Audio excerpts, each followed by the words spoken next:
Good morning. I'm always like, I'm supposed to be hitting a button, but I'm not sure which button it is. Oh my goodness. And I can't figure out how to make the sound go away. Okay, there. Fine. Good morning, Michael. You have your mic muted. Oh man, so you didn't even hear what I said in the beginning. What did you say? I said the faces Jenny White makes behind the scenes. Well, it's because you know what I was really afraid of? You know how Rumble changed up their thing, right? And we had to fix that. Yeah. So I'm panicked because, you know, we got Katie coming on at 1:00 on the special to talk about the whole DHS case, which you guys have got to, oh my goodness. You got. I hope I can make that. I don't know if I'll be able to make that, but yeah. And I hate scheduling them in the afternoon because I know it doesn't always work as well for your schedule, but you know, we need to get Katie on with the stuff that she's come up with because it's so important. Yeah. But anyway, so So usually what's happened before is on Rumble, if I schedule Rumble like 2 times. So if we have 2 in a day, or if I go out and I schedule the 2 that we have for the week, Rumble just won't play one, or it will mix them up so that we're playing on one that, you know, is the one that's supposed to happen later. That's not, you know what I'm saying? So I was just looking at Rumble this morning going, well, and note, we pay for the premium service on Rumble, and not that I want to bring this up, but do you know who the newest big investor in Rumble is, Jenny? No. Oh, our good friend Howard Lutnick. No. Yep. So you Lutnick? you got Peter Thiel. Oh, you got Lutnick. No. You've got there's 2 other guys that are just totally suspect, and I hate it. I absolutely hate it. Well, how is Rumble gonna be independent then? Yeah. Yeah. Oh, well, I'm whining. Listen to me. I'm whining now. How is that gonna work? Well, and I'll go off later, maybe not on this podcast, but on one of these other episodes. I want to talk about Lutnick's deal with those stable coins and the treasuries, and his he was pretty forward thinking, you know, on that entire deal, and he worked out some stuff that I don't think people understand or realize. Really? The benefits that he's going to have in his firm is unbelievable. No. Yep. I'm so sad. So we have, I mean, Scott's been on this morning just cranking out the he used to be Mine Nachos. That's who Scott was. And then something happened, and so he had to change him. This is what he wants to know. So what is it? And Lisa's not on yet, so I don't know. There's poison in the tap water shirt, your fluoride shirt. Oh, okay. There's poison in the tap water. Okay. And then Earl's daughter says, I'll be doing dishes while mom momentarily looking at the TV to see what faces Jenny makes today. Healthcare is an ugly topic these days. And I mean blobfish ugly for sure. I mean, it's true. Like the face she made making fun of people playing on their phone. Oh, there she is. Okay. She's up. All right. She's on. All right. Okay, so we have a really, honestly, I'm pretty excited about having Chip on I am today. too. Yeah, I met him on Twitter because he's got a pretty expansive Twitter account, and he started following us because who wouldn't? Well, I hate talking so much doom and gloom all the time. I mean, you know me, I love this subject. I love, I think, our bodies are made to heal themselves, and you do the right things with the right stuff. You can do it. You and Chip were probably going to talk, and I'm just going to sit here and listen. No. No, hey, that wouldn't be bad. That's not a bad thing. Scott said that he did like the shirt, but the Michael Myers shirt was better because it was, well, he says more gooder, but it was definitely better.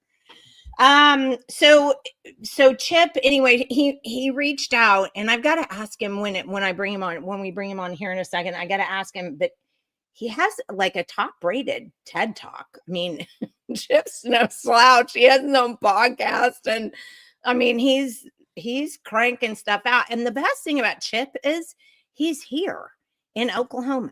I mean, this isn't a guy that from some other state that, reached out. Chip's in Oklahoma. He's got a place in Edmond, and we'll let him tell you about that in a little bit. But this is a good thing because we just have another friend, Sabrina Banks. Sabrina is in Edmond too. She's open a holistic. Oh, she did? I didn't know that. Yeah, she just did in Edmond, and I need to go by. I think it's called the Olive Leaf or Olive Branch or something. So I guess part of the reason why I'm saying this as we get ready to bring Chip on here, things are changing. Yeah. I mean, don't you think? Yeah. I think COVID woke a whole lot of people up to the fact that pharmacology is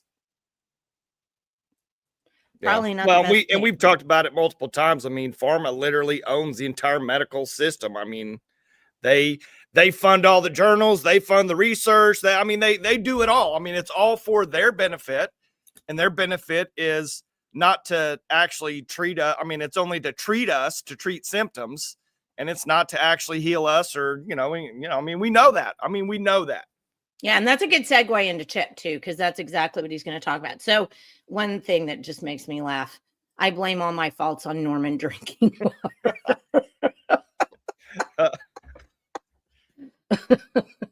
I'd like to too, but I think I will. All right. So let's bring on Chip this morning. I'm excited to get going. Good morning, Chip. How are you today? Great. Good morning, Jenny and Michael. It's a pleasure to be here, and I'm excited about this. This is going to be fun because you guys are right in line with kind of where stuff is going. So it's great. Yeah. I'm so excited. So I'm going to put up so you have your own. Well, let's do this. Start out kind of introducing yourself, what your clinic's name is, how you got started, all of that kind of stuff. Let's go there first. Oh, golly. I just always have trouble doing this, but let's just say, sorry. what? Yeah, no, it's okay. So it's what I do is I research something called the endocannabinoid system. So I am a very serious professional researcher. I write white papers. I correspond with PhDs. I teach and train PhDs and MDs on something called the endocannabinoid system. Now, everybody is going to go, bam, right to marijuana, and Chip is trying to sell me some kind of CBD product or something. No, everything with a spine has an endocannabinoid system, all right? So your dog has one, your bird has one, your fish has one, your cat has one. And this system is fed by essential nutrients. And guess what? All of us are deficient in those essential nutrients. And so if you can't run your master regulatory system, well, guess what? You're going to have some symptoms, right? So I study this system. I wrote for some patents in the late, let's say mid 2010s. Nobody understood what the heck I was talking about. So we had to basically show you what we're talking about. We built a supplement company. And I would say there are some very powerful things that we sell as supplements that work very, very well, or reported to. I can't make claims about what we do. And kind of still people weren't getting it. And so we decided we'll just do a clinic. I mean, we'll actually just, we'll evaluate people when they come in. We'll, help them with our natural products, and we'll evaluate them as they're going out, and we'll gather that data. And so that's kind of what we're doing now. But, it's really interesting that people are really beginning to wake up to, let's say, this idea that, in professional medical, okay, in professional medical. So when you go to your doctor, when you go to the hospital, when you go to whatever, those people are trained, and unless they've sort of taught them, and this isn't everybody, I'm not making broad generalizations, but most of those people are trained that you are flawed. By design, you are flawed. You're broken. You're genetically messed up. I'm so sorry you inherited this stuff from your parents. You're just broken and flawed. That is not by any means my operating assumption. My operating assumption is that God is a perfect engineer, and that every cell, I don't care how sick you are, diseased you are, messed up you are, you're still making perfect cells. We all make perfect cells. There's a bunch of stuff that can happen to a cell after we make it. That's what I study. I study causes, and then I study ways to pathway and supplement around those causes with natural processes. So it could be behavior, it could be diet, and all of our supplements are based on food. They're just really nothing more than powerful food additives. But that works. That's God's system. And we lost it somehow. And, it's time to kind of bring it back. But it works really, really, really, really well because God designed it for us. And we just, it's up to us to refigure it out, kind of, if that's a way to say it, and to kind of rediscover it and re-implement it. And, what is professional medical? It's a giant thing that glorifies man over God, really. And we just need to get back to God in all this stuff. And the great thing is it works better, safer, less risky. And those things that I just said break the insurance system. If I go side by side in a trial and I have, let's say, Ozempic for weight loss over here, and over here, I've got a protocol. It's not just a single pill. You're going to have to do some things, right? But I've got this. Well, and it's all based on natural products and natural supplements. What's going to be safer? Well, the natural, obviously. What's going to be less risky? And again, if I can just drive it data-wise, well, it's, we'll just prove it out in data. If it's equally as efficacious, well, if I'm an insurance executive, how do I continue to choose pharmaceuticals that are more risky, less safe, likely less efficacious? I can't, right? It breaks. It's all about the money, Chip. It's all about the money. All about the money. Yeah. And so, you can go out and get a plant to fix yourself. How does that help you? How does that help the guy sitting around the board table, right? And that's why it's so hard to crack this paradigm. That's why it's so difficult. That's why people, and it doesn't really matter the hell, let's say, that I've been through personally, and my wife, to kind of bring this message to you. But let's just say it hasn't been easy. And, we've had a lot of people come at us and try to hurt us and, try to discredit us and all kinds of stuff. And because this is a big thing. This is a big institution worth a lot of money, and we have some very powerful information. So I want to hit something because Lisa just brought this up, and I think it's kind of a good way to segue into talking about all of this. Yeah. Devil's advocate, nature doesn't always equal safer, though. Please discuss. And I'm going to say this. So just because I had cancer and they accidentally poked a hole in my bladder when they did all my surgery and everything, that sometimes I get bladder infections. And so I've been using this natural stuff to try to keep, and I haven't had any problems in like years. But one of the things I tried, because I don't want to do pharmaceuticals. So one of the things I tried, and I can't remember what the name of the supplement was, but it did something. It did not work for me. It caused my heart rate to go up really high just suddenly. And I got kind of the sweats and I was like, oh, this isn't going to work for me. So it's not like you can just go out and graze and, No, whatever happens, happens. You no, do have to be careful. I mean, right? absolutely. And there's some very unsafe, let's say, supplements. So I would never take St. John's wort ever. Okay. It's just that it's adulterated. It's not really safe inside of you. Yeah. So yeah, that's a very good point. And the thing that I do when I say safe, what I'm talking about is let's say the subset of herbs and spices that we kind of use in our world are the stuff that's, the FDA, let's say, has already said these are generally regarded as safe, that have years and years and years and years of use and safety and all that around them. So that's kind of the subset. They're very dangerous things in nature. Obviously, you go out and eat a mushroom and kill yourself, right? So not everything in nature is safe. I didn't mean to imply that. And similarly, I don't mean to imply that everything in pharma is bad. There's some ivermectin is a great freaking drug. Menbendazole is a great drug, right? Those are helping with cancer. Curing would be the wrong word, but those are helping with cancer patients, and they're Right. they have great action. But you have to understand what the action is. You have to understand what they're doing in the body. Similarly with herbs, you have to understand what the action is. You have to understand what they do, and then you have to intelligently and safely and ethically design things. So, yeah. But honestly, that's a great answer. And I love what you said. And it makes me happy because so many things are all or nothing, well, herbs, all of this is bad, or all of pharma is bad. And you're right. I mean, you just have to, there are good things about each thing, but I do tend to think, and I don't know, maybe I'm wrong. I do tend to think the natural things done properly are better for you than pretty much anything pharma could make up. But am I wrong? Well, I'm Chickasaw, so it's we're dying of diabetes and obesity now. When we live close to nature and close to the earth, we didn't die of obesity and diabetes. So again, and there's reasons for that. You can kind of drill into that science wise, but it's obvious we're killing ourselves with our food supply, and we're in for convenience and for taste, let's say, we have sacrificed health, and it's just that we overconsume, we eat the wrong stuff. Get this, okay? And I don't want to put you on the spot because I'll tell you what these are, but I'll put you on the spot just to make you a little bit uncomfortable and make your listeners uncomfortable, okay?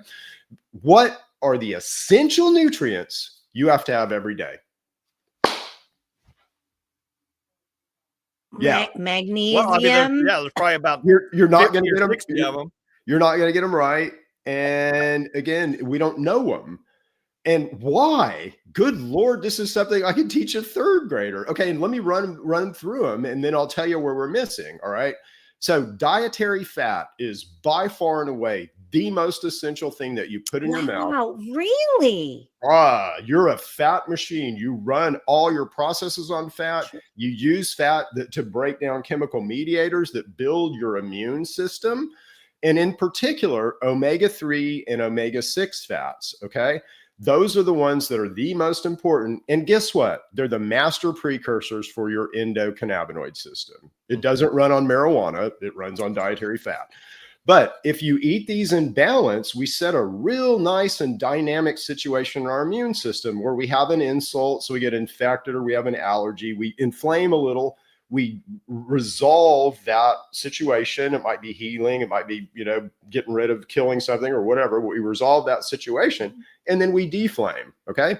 And how does that work? Omega-6s kind of help us inflame and react, and omega-3s help us resolve and deflame. All right. Okay. Now tell me about, because I've heard of omega-3s. Isn't that fish oil or not? Yes, there are omega-3s in fish oil and that's a source of omega-3s. What about 6 though? I've never heard of this.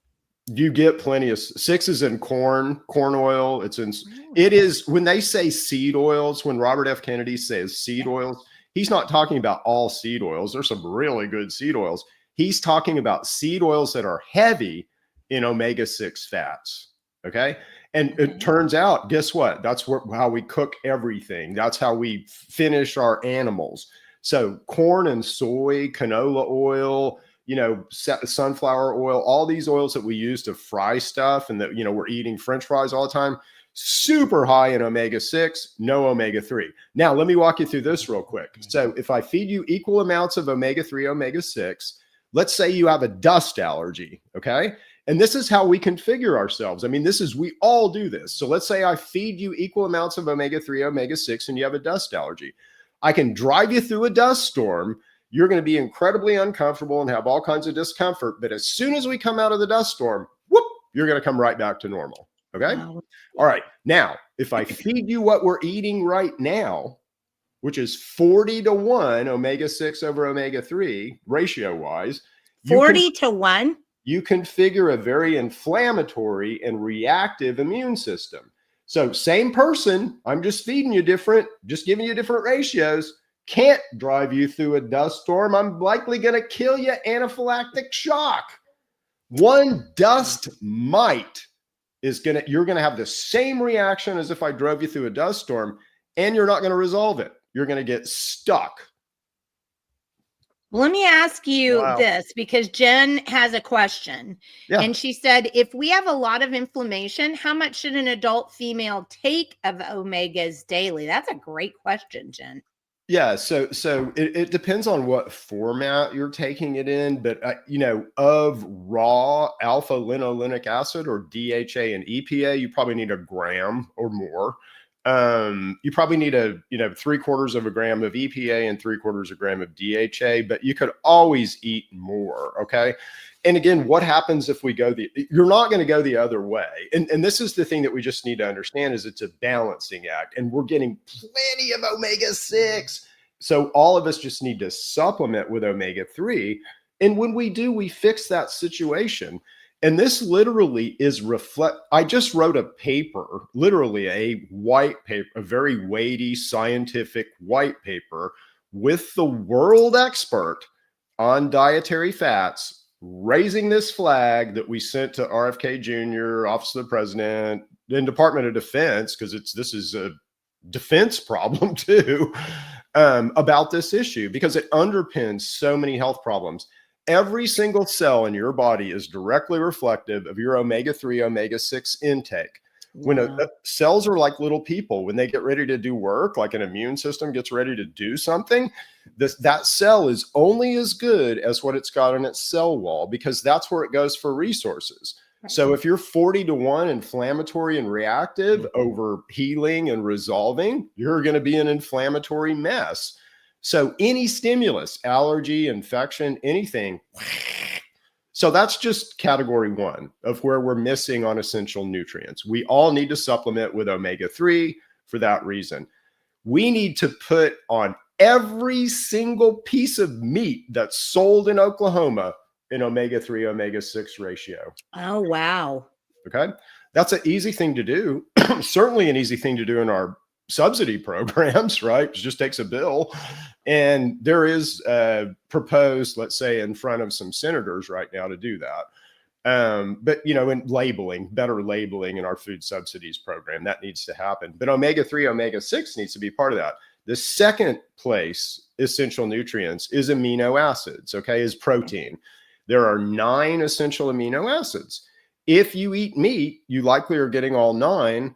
But here's what happens. Because we're all malnourished, we get infected with things like parasites. If you're infected with a parasite, they're sucking your amino acids up in your immune defense, and you don't have enough to build conditional amino acids, which result in a collagen deficiency. So most of us, we miss in the 9 aminos with conditionals, and most of us are extremely deficient in collagen.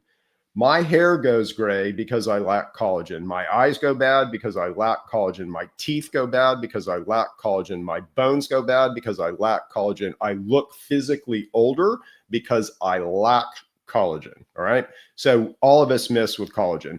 And then the last category are vitamins, trace minerals. And there, Michael, to your point, there are a lot of trace minerals and metals. Vitamins, again, take your vitamins, but A, D, E, and K are fat soluble. So you kind of store a little bit and you'll get some of that in meat that you eat. Vitamin B and C are water soluble. You have no way to store them. And if you don't take them every day, you're sending your immune mediators out to war with no ammunition. Okay. So you're going to get infected. So because we all miss nutritionally, we all get infected and we all suffer from infection that makes us malnourished. And this is literally why we age and die. We should have a lot higher and longer runway than we have right now. Look at Methuselah in the Bible. How did we get from 550 years or whatever hey, we made it to 65? And in science, a lot of people will laugh and thought that, they just measured time differently. Nuh-uh. I mean, if you go back and read, and if you really go back and study, they freaking live that long. There's records of a guy living to be almost 300 years old in China in recent times. So, yeah. Well, China. Chip, how do we supplement collagen? I mean, where do you actually get that? Like, if you're just eating like a whole food diet, I mean, do you get enough collagen that way? So this is kind of what we try to do, is we try to help people understand how to do this on their own. Now, first of all, always we make these supplements, and we make very high quality supplements that will fill in any of these gaps. And so we've got those in TrueMedX. But my deal with God is I'm going to pass on the knowledge that I've got. And so what does that look like? Well, again, so in these essential nutrient categories, we all miss with omega-3. We all need to supplement with some omega-3 or eat a bunch of fish or chia seeds. Chia seeds are a great source of omega-3, a tablespoon a day. Okay. Easy to do. On collagen, the best source of natural collagen is bone broth. All right. Okay. Beef bone broth. So a cup of bone broth a day, gravy, you're good. Well, and it's so easy to make. Yeah. I don't think people understand how easy it is to make. Now, I use organic meat, right? Because I want the bones to not have icky stuff in it. But I just throw them in a crock pot, the bones in a crock pot with my other, carrots and garlic and, whatever, and fill it up with water and just like run it a couple of days. Yeah, that's exactly what we do. Yep, exactly what we do. But it's great. So easy. And I just wanted to say that because I don't think people they go to the store and get it. And I'm like, but you don't need to, because so long as you've got a good source for organic chicken, which is tough, by the way, if you have one, please let us know. And organic beef or, whatever, you just throw the bones in the crock pot and you make your own bone broth, and it's phenomenal. Yeah. Yeah. And beef is a little bit more complete. There's, I think, 3 different types of collagen. And beef is a little bit more complete than chicken, but they're all good. And if you look at why we fail, like in joints and kind of connective tissue, it's collagen deficiency. Your body needs the collagen, let's say peptides, the aminos that are in collagen, and that's kind of what you turn over the most. And so because we're deficient, we rob it. And that's literally why our skin, ages, why our hair goes bad, all that. We're robbing collagen. So reinitiating that, what you want to see is your fingernails grow quick. You want to see your hair regrowing. If you're turning gray like I am, if you're getting back in, pigmented hairs, that's a really good thing. So those are signs that you're kind of coming back nutritionally and being nutritionally satisfied. But just at the core, now imagine this system. Gee, what if I didn't teach you this stuff? What if I didn't teach you about essential nutrients, which no one does? What's going to happen? Well, you're naked and afraid. You're going to hurt yourself. You're going to hurt yourself with your own behavior. You're going to get infected with stuff. And I'm going to know exactly what's going to happen to you. I can predict it. Okay. And I'm going to set my medical system up to just capture it all. Yeah. Oh, you have diabetes. Oh, what a shocker. Yeah, that's what's happened. Okay. And I don't want to get too weird and conspiratorial and all that, but I just know too much here. And I really know that higher Yeah. truth, let's say, that sits above the medical system. And Yeah. that's been done to you. Now, not every doctor does that, and not every hospital administrator does that, but there are people that set the tone for those doctors and hospital administrators that absolutely know this and are, making money off of you, knowing Yeah. that they're making you sick. And Well, let me give some questions to you because we've got some good ones. I there's a mean, lot. people are paying. Yeah. Does he have any comments on seed oils versus beef tallow, butter, bacon grease? We moved away from peanut oil. Yeah. So in any oil, the important things are kind of what is that oil made of? But omega-3, omega-6 are the really, really important fats that are in oils. And again, you want to look for a nice balance of omega-3, omega-6. It's okay to eat an oil that's got a lot of omega-6 in it. You just need to offset that with omega-3. So you've got to do some math here. Now, beef tallow is really good, but it's mainly saturated fat. So if you've got a grass-fed, grass-finished type cow, you're going to that's going to be really good fat, way better than feedlot cow. But that has saturated fat in it. But it's mainly, like beef tallow is a way better way to fry things than how we're doing it with the seed oils right now. Okay. Bacon grease is awesome too. So, butter is really good. All grandmas are going to, love me and give me big hugs now, but butter is really good for your tummy. And butter has something in it called butyric acid. And so if you have an AI tool or a chat tool or something that you like, ask it about butyric acid in your gut. And that's what you're getting in butter. So everything that you listed right there, tallow, butter, bacon grease, you don't want to do it in excess, right? But those are great, way better than what we're doing over here, in advertisement and mainstream media land. Okay. Lisa says omega-9s. Yeah. It's really funny. So every single fat, okay, and omega-9s are monounsaturated fat, which is something called oleic acid, which is olive oil. Basically, there's oleic acid in olive oil. One of the first things the bad guys did was limit the amount of oleic acid, omega-9s, that you can have in olive oil, because olive oil is, oh yeah. Yeah. And that's why there's so much goofiness around virgin and extra virgin and all that. So you have to kind of look, but you can find olive oil that's up to 40% oleic acid. Again, that's way better. Now, well, how do you do that though, Chip? Hold on just a second. I'll tell you. But get this. So you build an endocannabinoid, or sometimes multiple endocannabinoids, from every single fat that you eat. Endocannabinoids, the things that build your master regulatory system, are all built from fat. Okay. Monounsaturated fat, omega-9 fat from oleic acid, builds an endocannabinoid called oleomide. That is your satiety molecule. That is the molecule that it's not GLP-1s and GIPs and all that soup of micromolecules. It's this guy that tells you if you're full. And again, he's got receptors, and it's way safer and less risky to go this route for weight loss. And again, there's reasons why we're obese. It's got to do with infection too. So just taking omega-9s won't work. But you should be able, if you're healthy, you should be able to take a tablespoon of olive oil and feel full, feel like you've just eaten a giant steak dinner, okay? Because it's your satiety molecule.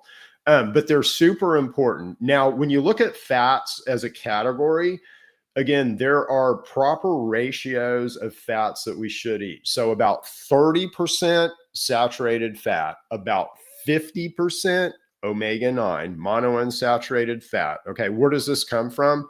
Olive oil, but nuts. And nuts are seeds and nuts are a great source of omega-9s. And then the last category, omega-3, omega-6, and that's about 20%, those two together. But again, you have to keep that ratio pretty good. So, and that's somewhat, I would say, researched. That's a lot of my research, but that's substantiated. I could, let's say, write you a peer-reviewed paper about all that. So that's about where we should be in fats. But again, this is easy stuff to teach. It's easy stuff to support. It's easy stuff to get in education, third grader, right? If you were armed with these facts as a third grader, would that have changed your life and your Yeah, health? I have to say, I think it would have. Yeah. Well, what? But when you talk about it, it makes so much sense to me. Yeah. Anyway, go ahead. Well, Go ahead, Mike. real quick, Chip, why aren't we armed? Why aren't we teaching that in the school systems? Why does the FDA not have this type of food pyramid or education, or why is that? That's a really good question, isn't it? I think we're all asking that question in a lot of different ways, but it's on purpose. I mean, somebody makes the decision to not do that, right? So who controls curriculum? Who controls the FDA? Who controls the CDC? So you have to start asking those type questions, sadly, and you'll likely, come to the same conclusions that I have. I mean, your tax dollars have done this to you, and that might have been, influenced by foreign entities, but your own hand has, done this to you. So sadly. Well, Jen says, so this is a good point for you, a good time to start talking about your, talk about TrueMedX a little bit. And I'll pull up the page here so you can see that she's talking about what's the best brand of supplement that you like. So since you have your own brand of supplement, why don't you just talk about that? Yeah, I mean, definitely ours. And what do you want to look for in a supplement? Well, you want to look for some intelligent design, I would say. So you want to look for, anybody can sling out a turmeric supplement, right? Or a vitamin A or something. You want to really look for a company that understands health. And so we have intellectual property. I have a issued patent, and then I have multiple provisional patents around what we're doing. So when I design a formula, it's a very intentional design. My patent has to do with engineering molecules for, drug type effects. So I'm very intentional about what I do. But, you want to look for, let's say, a company that has some intention behind what they're doing. They have some intelligence behind how they're putting things together. They're not just using the TikTok powder or the, whatever's the, soup of the day. And then past that, you want to look really for, good, basically, how are they assembling their product? Is that done safely? Is that done with some, ethics and all that? So, that's kind of what you really want to look for with supplements. And we meet those. You could always, you always wish that you could do better in certain areas. So we certainly have some areas, where we wish we could do better and will. But if you're doing this, if you're a natural products company, again, all of us are struggling. We're doing this because we care about this and bringing it to you. There's very few get rich people in, let's say, supplements. Now in the cannabis world and hemp and all that, there are a bunch of Yahoo criminals over there, but people are doing stuff like we're doing. So you have to have passion for it, because you don't make, it's hard. It takes a lot of work. It's hard to advertise. It's hard to market. It's not like, you're minting money. So it takes some passion. But anyway, you want to look for, people that have got some substance, let's say, behind what they're doing. They're not just, propping up and rebottling a supplement or something like that. So that would be, the big thing. And then the other thing is just, you want to cut through the crap. So the most important thing to all of us is these essential things that I was just talking about. All of us get infected. So it's important. And this is what we do in our clinic, is we help you understand what you might be infected with. And, there's 4 types of things you might be infected with: a virus, a bacteria, a parasite, or a fungus. And so we help you understand that. But how you would attack those is different depending on what it is. So you kind of got to know what you're in. And we're all infected. If you don't think you are, come see me. I'll show you. But basically we help you understand the infection and then help you target those infections. But if we're not getting our essential nutrients, you're just going to get infected again and infected again and infected again and infected again. We all deworm our dogs, our cats, our pigs, our cows, our sheep every 6 months, right? If you're a rancher, you're doing this every 6 months. If you got a dog, you should be doing it every 6 months. Why don't we deworm us? same stuff gets them that get us. That's, you don't have to skip through poo and, roll around naked in the feedlot to get parasites. Everyone roll around in the feedlot. Well, I will tell you though, I do want to say this, since you brought this up. So you're dealing with a sheep farmer here, right? Okay. We have our sheep poop tested to see what their parasite level is. And if it gets above a certain level, then we do treat them, but we try to let their body, we give them minerals to get them to overcompensate and shut those down. So we try not to worm ours unless we just absolutely have to. And that you are, so in my, let's say, philosophy, there is nothing out there that can infect me when I am properly configured. And similarly, if your sheep are healthy, if they're properly configured, let's say, they're not going to get infected. They're not going to have infections. We're so whacked out though with our feeds, and, so you likely, naturally feed your sheep, and that's why they're healthy. I was just talking to a rancher, and he's done this guy's an expert on grass. He might be a good guy to have on your show. Actually, he's a really good, interesting guy. But he's built all these grass, and I'll give you his name after we're done. But he's built all these different grass configurations. And I was talking to him about omega-3, like how do we get more omega-3 back into the meat supply? Because that's kind of where a lot of the omega-6 problem is coming from. But anyway, he was talking about he doesn't deworm his cows because he's so confident, in their health and what he's feeding them and all that. But no grain. He gives them no grain. It's all grass. So, well, it really does.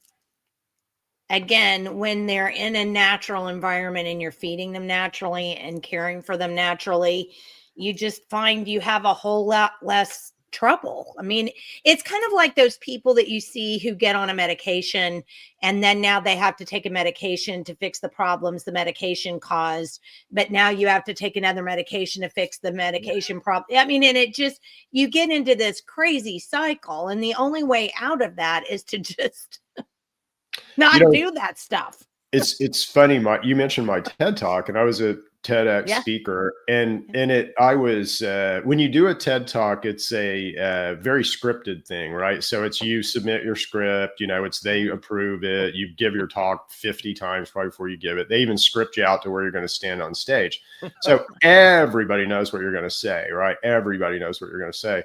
So we're sitting in the green room, and I did it. I maybe 8 other people or something, but I was sitting in the green room, and I go, this won't ever see Big TED. It'll never get put up on Big TED ever. And everybody there's like, God, we've heard your talk a jillion times. Yes, it will. Yes, it will. Yes, it will. I was like, it won't.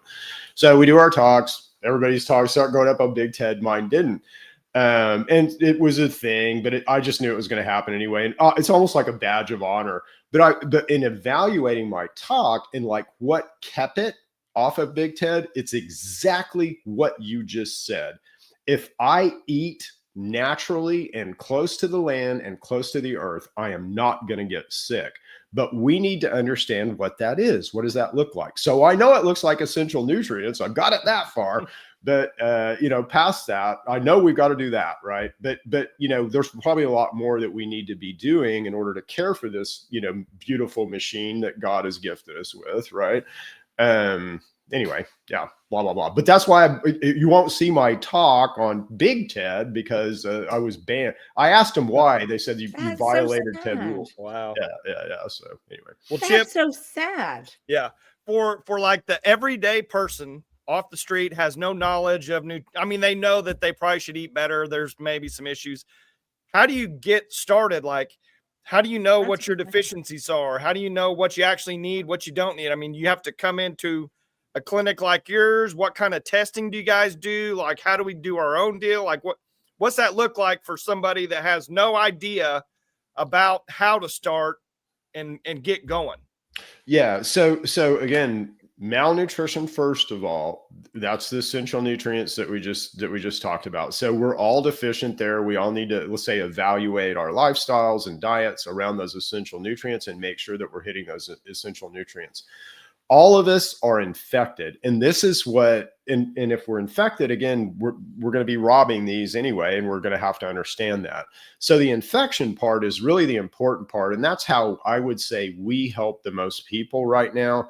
But you can begin to understand the worst thing that we see is the GERD, is the I'm burping up some stomach acid at night. When I lay down, it wakes me up at night. And people call it acid reflux, they'll call it GERD. If you have an ulcer, you're the next step up toward pancreatic cancer. But those people, you are at great risk for pancreatic cancer. And that's a 2 to 5% survival rate. And that is something I'm very proud of, that I can't make a claim about what we're doing, but we are able to reportedly help people there and help people with the ulcers, help people get off the proton pump inhibitors, and then help people just heal that whole situation up. But that's the worst thing that, let's say, we see. But if you have that burning, you have it. You have H. pylori. And some people say, oh, I only have it sometimes. You have it. And again, God is a perfect engineer. That is not normal. You should not be having that happen when you eat. The second thing that we see a lot of is something called SIBO. It's small intestinal bacterial overgrowth. Yeah. When you eat dairy, when you eat carbohydrates, or eat fermented food, if you immediately have like gas, feels like you got to go poop, feels like you're going to, have fart, burping, belching, all that stuff, but gas, you're overgrown with fermenting bacteria. That situation underpins a ton of obesity. If you have that going on, there's almost no way you can not follow your cravings. It's worse than heroin. Okay. This underlying stuff that goes on. Yeah. So all these people we judge of, well, just control your, eating. Yeah, if you had this going on, you wouldn't be able to control your eating either. And it underpins a lot of type 2 diabetes. And then the last thing that we see almost everyone is infected with parasites. Okay. And these could be, anything from a minor infection to a very, bad infection. We see this in a lot of kids right now. So a lot of kids that have weird, wacky symptoms will be infected with parasites like crazy. And it's formulas, and there's a bunch of reasons why we sort of left them more open to these infections than we were when we were kids. We had an 8-year-old girl in our clinic that had started menses. She'd started her period. 8? Yeah. And why? It was because she was loaded with parasites. And parasites, any infection affects your hormonal environment. Yeah. And again, if you have enough of an infection, it's going to kick you over into, throw you into the menses loop. And that's what it did to her. So, yeah. Wow. Well, I was going to throw this, because this is from one of our resident farmers. And he said, what they won't tell you on your fatty acids is that they're not the same. You need the good fatty acids from meat or beef that aren't raised with an overabundance of corn and soybean, because that changes the fatty acids and omegas that you need that are good for you. And that's so true, because we have this thing about soy that I started, I think, around the 80s, that I remember. Oh, this soy milk, get soy milk. It's so much better than you. Well, it's such a hormone disruptor, and I don't know why people want to continue to go down that soy road. I mean, now when I go to the Japanese restaurant, I will eat a few soybeans. But other than that, I mean, ugh. This is what he just illustrated is a huge problem in our society. And this is the problem that Dr. Simopoulos, who's literally the world expert on dietary fats, and I are trying to raise awareness of. That if you feed your feed animals, again, what do we do? So I'll tell you the story from this perspective. So Dr. Simopoulos, world expert on dietary fats, one of the first leading female scientists at NIH. She ran a whole department at NIH. She's studying, and this science was done in the 80s, by the way, 80s and 90s. So it ain't like this is new stuff. But she was studying omega-3, omega-6, and they were looking for a food that was balanced, right? So is there something that we could tell people to eat that's a perfect balance of omega-3, omega-6? She studies eggs. And so she gets an egg from Greece, and it's perfect, 1-to-1, omega-3, omega-6. She comes back, I found the superfood. They study an egg here in the United States at NIH. It's 20-to-1, heavy omega-6 to omega-3. Why? Yeah. Well, they start looking at See, what hold on just a second, real quick. They start looking at what the chickens ate, right? And the chickens in Greece were eating free range bugs, grass, and all that. Chickens here were eating corn and soy. And so this is what the way you finish a cow, you're golly, it's like a health thing, but that's why we need to put this on meat. The omega-3 and omega-6 ratio on every single bit of meat, at least that I'm paying for as a taxpayer, that we're subsidizing, right? So, yeah. Anyway, blah, blah, blah.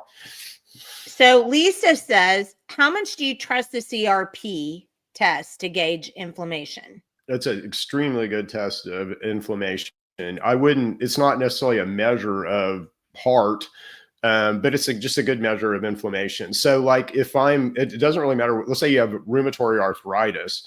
If we start working with you, a very good initial diagnostic is to get your C-reactive protein and then watch that go down as we start working with you, but also watch your symptoms go down. So as your inflammation calms down, again, a lot of symptoms go away. Think about this. What was the big cure for COVID, right? It was immunosuppressants. You suppress your immune system to get rid of a virus. How does that work? But it's in this hyper tweaky, hyper inflamed world, right? Because we're so tweaked out with all these inflammatory signals and reaction that we can't deal with the flu. We got to have an immunosuppressant, and your body goes, oh, gee, I have the flu. I think I'll kill that. It's the same thing that chemotherapy doesn't kill cancer. Chemotherapy just calms your immune system down so you can go, oh, gee, I have cancer. I'll kill it. That's so interesting. Jen wants to know if you have a book. Yes, I do. So my wife and I just did a book. It's called Perfect by Design. You can find it on Amazon. So Perfect by Design by Chip and Cindy Paul. And what we do is we talk about this from the perspective of a cell. So cells are just like little people, and it's really understandable. The book, it's probably almost too simply written in some areas, but it just talks about life from the perspective of a cell and what a cell goes through. So again, if you start feeding a cell a bunch of omega-6 over omega-3, he's not going to be happy. He's going to be super inflammatory and super reactive, and he's not going to be the best he can be, right? His little function is not going to be as good as it can be.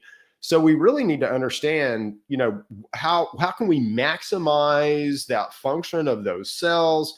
How can we give them what they need, make up a perfect little environment? Because then they're going to be godly. They're going to strive toward perfection. If I can do that to every single cell in you, you don't look like what we look like right now. You live a lot longer. You're a lot more robust. God only knows what bells and whistles will turn on when we really understand this. So.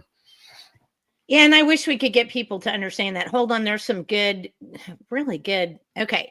Graying hair is also a sign of B deficiency, which makes sense since half the population has them.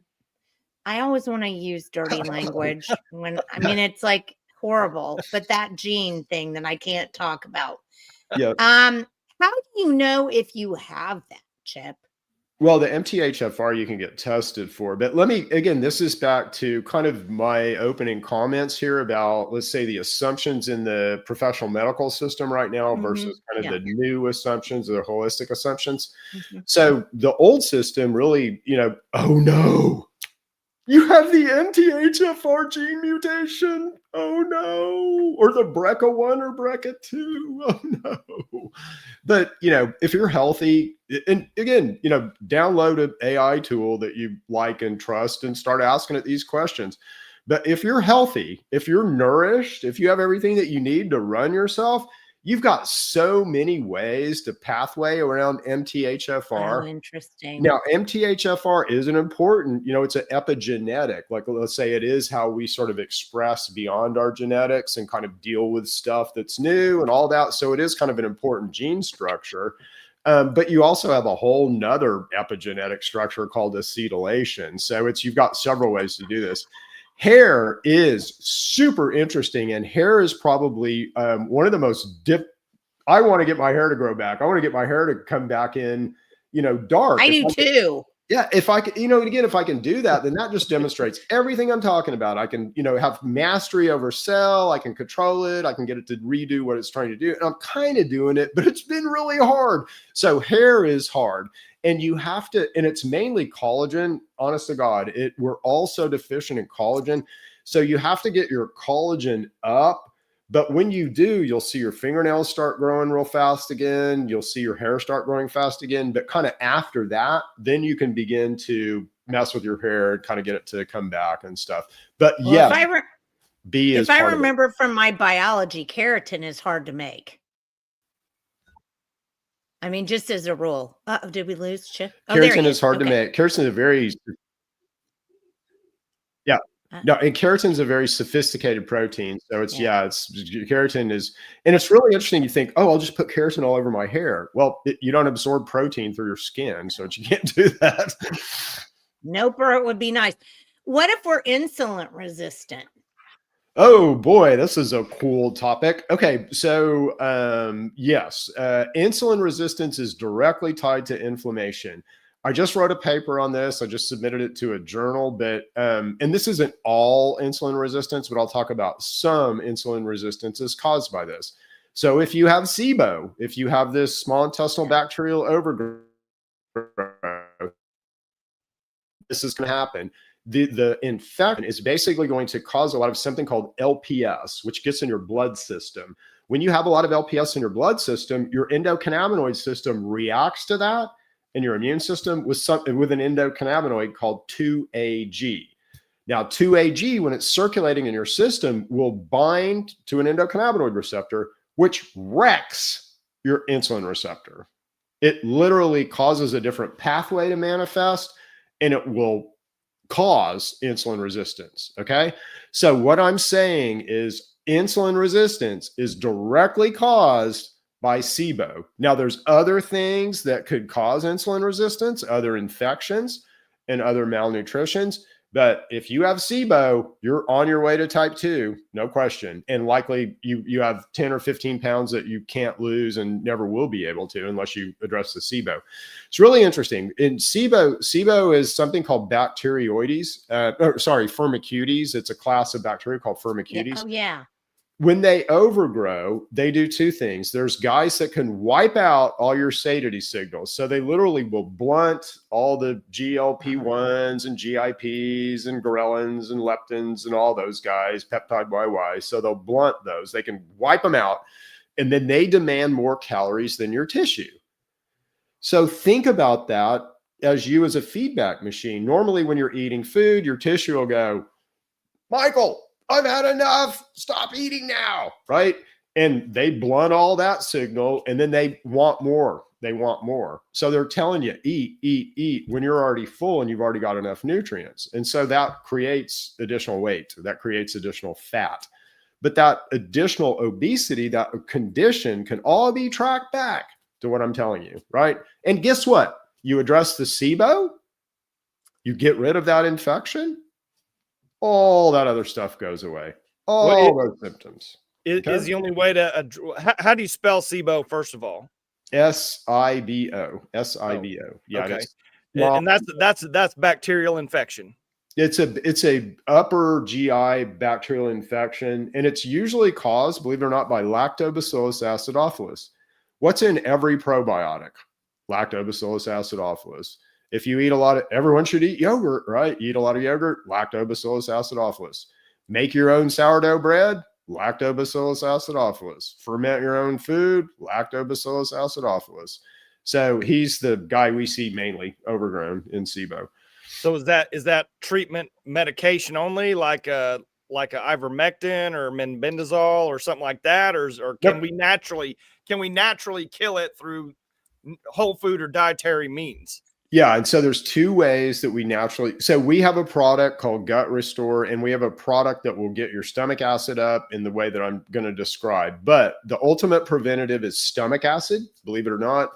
And we miss with this so bad in the medical system. But what happens over time, and it's because of our eating behavior and stuff, our stomach just gets lazy, and it will only, let's say a stomach that can hold this much stomach acid. Well, over time, because our stomach gets lazy, it'll only produce about this much stomach acid. Yeah. That leaves this whole upper area open for colonization. So that's called your upper GI. And again, the SIBO will live up there, but also the H. pylori will live up there. And he's the guy that will ulcerate you. So if you get your stomach acid up in one of those ulcers, that hurts really bad, right? And that's kind of why they give you proton pump inhibitors to keep your stomach acid lower in treatment of H. pylori. But okay, so what do you, to your question, we have a product that will help get your stomach acid up. We have a product that will directly kill the SIBO. Okay.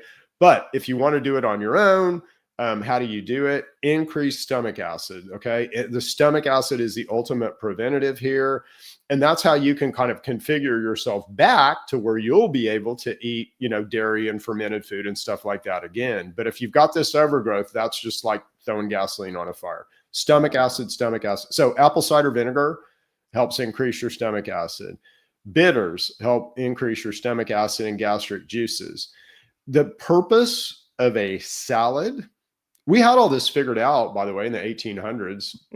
We had all this figured out in ancient Egypt. No joke. If you go back and look at what they were doing, they had all this figured out. But the purpose of a salad is really to get the dandelion root and the arugula and all that stuff to get your bitters and your stomach acid up before you eat your meal. And that was the original purpose of a salad. So we need to go back to that. But, lettuce is not going to do that, right? You've got to go back to the bitters and the actual, stuff we were using back in the 1800s. Okay. So here's a question for you. And this is a good question to me. What are your thoughts on methylene blue? Oh, yeah, no, that is a good question. So right off the bat, methylene blue is a synthetic. So it is, let's say like a drug, it's something that it doesn't occur naturally. All right. But if you have a lot of oxidative stress, it's interesting. Again, I'm always going to go back to malnutrition. That's our biggest problem. And then infection is our second biggest problem. But if you look at how a cell works and how a cell gets its power and its veracity and its energy and its ability to do work, that all has to do with mitochondria in the cell. They're like little engines in the cell. And you can make those more efficient, even if you're completely malnourished and completely infected with methylene blue. Okay. Wow. But I would prefer that you pick off these higher processes and get your mitochondria to come back online and really function to their full power. But methylene blue is kind of like a quick fix. All right. And it's a pathway around, it's getting your mitochondria to function more efficiently without having to kind of worry about the oxidative stress and all the other crap that's caused by malnutrition and infection. So it's not a bad tool. But you want to do it without that.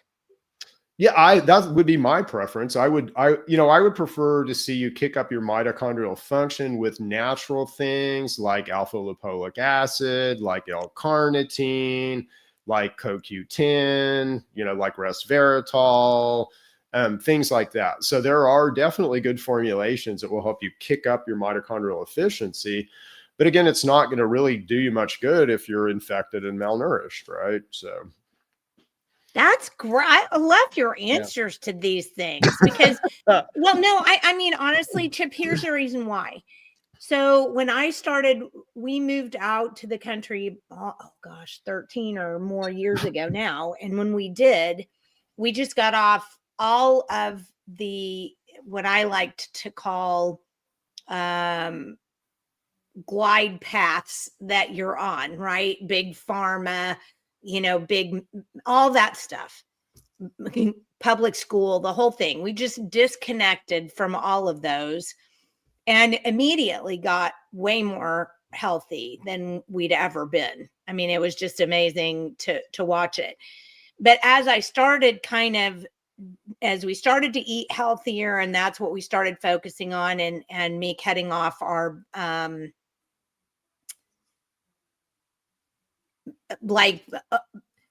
extra processed food and stuff like that, which is tough when you've got little kids at home because they're like, give me the Cheetos, right? And it's just tough. But we did all of that, and it just hit me. Americans want the easy button. Yeah, Mhm. of course. That's why big pharma works, is because you're like, take a pill, easy button, take a pill. But if you do it like you're talking about, your body does the work for you, and you don't have to have a button or a pill. You just have to get it to that point. Yep. Yep. It's part of what, we live in a, let's say, constructed society that's constructed, for the pleasure of those that constructed it, I guess. But it's not really it's not really a godly structure at all. And we're really kind of controlled, let's say, by institutions. Scarecrow, how can you ever be smart if you don't have a PhD? How can you have health if you don't go through the health system? How can you, if you're not governed by the governance system, then how can you be governed? If you're not, using resources through money, then how in the world can you exist? So anytime you try to step out of one of those institutions, you're swimming upstream. It's harder, right? So, it's way easier for me to go get that cheeseburger down the road than it is for me to go home, think about grass-fed, grass-finished beef, put my chia seeds in my beef, cook that, and then eat that. Eat your bitter salad. Exactly. I eat my bitter salad before I do that. But that is what we've got to get back to doing. Our convenient society is not a godly society at all. So, yeah. Awesome. Okay. So John Boy says the BQAs and other programs to gain a certificate on how to handle and produce your livestock are nothing but programs teaching you how to use all the different drugs and warmers out there. And part of the reason why we love John is because he is the guy who's pushing back the curtain for all of us on what the beef industry specifically is doing, which is why we love him so much. And I don't think people understand what happens when you get a steak at the grocery store, when you're not buying from John Stanley, the beef producer up in Wellston or wherever, I mean, when that happens, and because I think you would agree with me, they can slap grass-fed, grass-finished on anything. Oh, I know a lot more about the chicken part of this and the eggs and the meat and all that than I know the beef side, but he's absolutely right. And we're all better. I'll tell you about chickens in a second, but we're all better served, by finding, if I can go out and look at how those cows are raised and then eat one of those cows, that's magical, stuff, right? And if I understand that farmer or rancher and his ethics and how he's raising things, that's what we have to get back to. If you're a Tyson chicken farmer, and again, most of these eggs and all that kind of stuff all come from, one or two Pilgrim's Pride, Tyson, there's only 4 or 5 of them, right? But if you're in the chicken world, again, if you're a chicken farmer, you own the land and you own the buildings, but Tyson or whoever you're farming for owns the chickens and the feed. And it's all about the feed and the basically antibiotics and the, sort of shots and prescriptive, protocols you do with your animals, because you're conditioning that meat and then we eat that meat. So we need to be a lot more part of this whole paper that, Dr. Simopoulos and I wrote to DOD and HHS is this is being weaponized. You're hurting yourself by the meat that you're eating if you're buying it from a big grocer. You're helping yourself if you're buying it from somebody like Mr. Stanley. So, gosh, we've got so many. Yeah, you got a ton of questions. I know, Chip. We need to have I want to have you on 7 times. Or how long do we have with you, Chip? I can go as long as you guys. Well, don't tell that to Jenny. Yeah, don't tell that to me. I do want to have you clarify something for me. So on that infection part, because that seems to be kind of a real major root base of all of this health issue. I guess just can you clarify for me like 2 things? First, I'm assuming like all the bacteria and the parasites, they also probably excrete waste on top of robbing us from whatever essential, nutrition that we have. And that excreted waste is probably just as bad or even worse for us. And then how do we actually treat those things? Yeah, so treating the infection, is the kind of the first thing. And there's natural ways to and again, there's 4 categories to your immune system. Okay, so your immune system, this is really cool how this works. And I'll walk you through this and then I'll kind of answer your question. But your immune system is really cool. It's kind of a either or thing. It's either a yes or a no thing. So when it sees something, it's like, is that you or not you? Okay, is it you or not you? And every cell that you make, you put a little name tag on. Blah, blah, blah. So I put a little chip name tag on every cell I make. It's called CD55. It's a surface protein. All right. So if your immune system sees something that's not you, it's going to be in 4 different categories of things. So parasite, fungus, bacteria, or virus. All right. And all of those things are different. Your immune system reacts different. You have to attack them in different ways. But literally, God has given us things in nature to address any of that. We just have to, and again, I've discovered some of it and I want to claim I've discovered it all. No, I haven't, but I've got a lot of it. So I can deal with the virus, I can deal with the fungus, I can deal with the bacteria, and I can deal with the parasite. As you begin to deal with these guys, they all react in different ways. So let's say the parasite protocol is a little different than the viral protocol. But to your question, parasites, when you begin to attack them and when you begin to hit them with stuff that's going to kill them, they'll lay eggs, they'll poop, they'll do what any animal does when it's, threatened and scared. They'll try to defend themselves, they're going to do all that. So you have to account for that. And so we'll have people when we're deworming, sometimes they'll get sick, first couple of days. That's something called a Herxheimer reaction. And that's normal, helping with chlorophyll or zeolites or things like that. There's ways that you can kind of put things in your blood to help get stuff out of you faster, and that helps. But it all just depends on the severity. Now, the other thing about parasites, and these are worms, they cycle with the moon. Bacteria cycles with the moon. All this stuff cycles with the moon. And again, if you want to get spiritual and weird, as above, so below, if we're 2 things in this reality, I'm a physical being and I'm also a beautiful incarnated godly spirit. How can I put myself into a polluted and diseased temple? And if I can clean this temple, can't I be more here? So I view this as a very spiritual war, that we're fighting every day. Lisa has a good question. We had a whole show on alpha-gal, and in Oklahoma, we have a real problem with that. How do you help those with alpha-gal or vegetarians who aren't able to eat red meat? Okay, so there's this is not real well known, but this is kind of what I do, and I study things like alpha-gal at a very deep level. So alpha-gal, if you look at the current research around alpha-gal, you'll find that it's related to a tick bite. That is not always the case. And in fact, alpha-gal can be the symptoms, let's say, of alpha-gal can be generated by a roundworm, a parasite. Okay. And if you have the giant roundworm, you can absolutely manifest symptoms of alpha-gal. If you address the giant roundworm, the symptoms go away.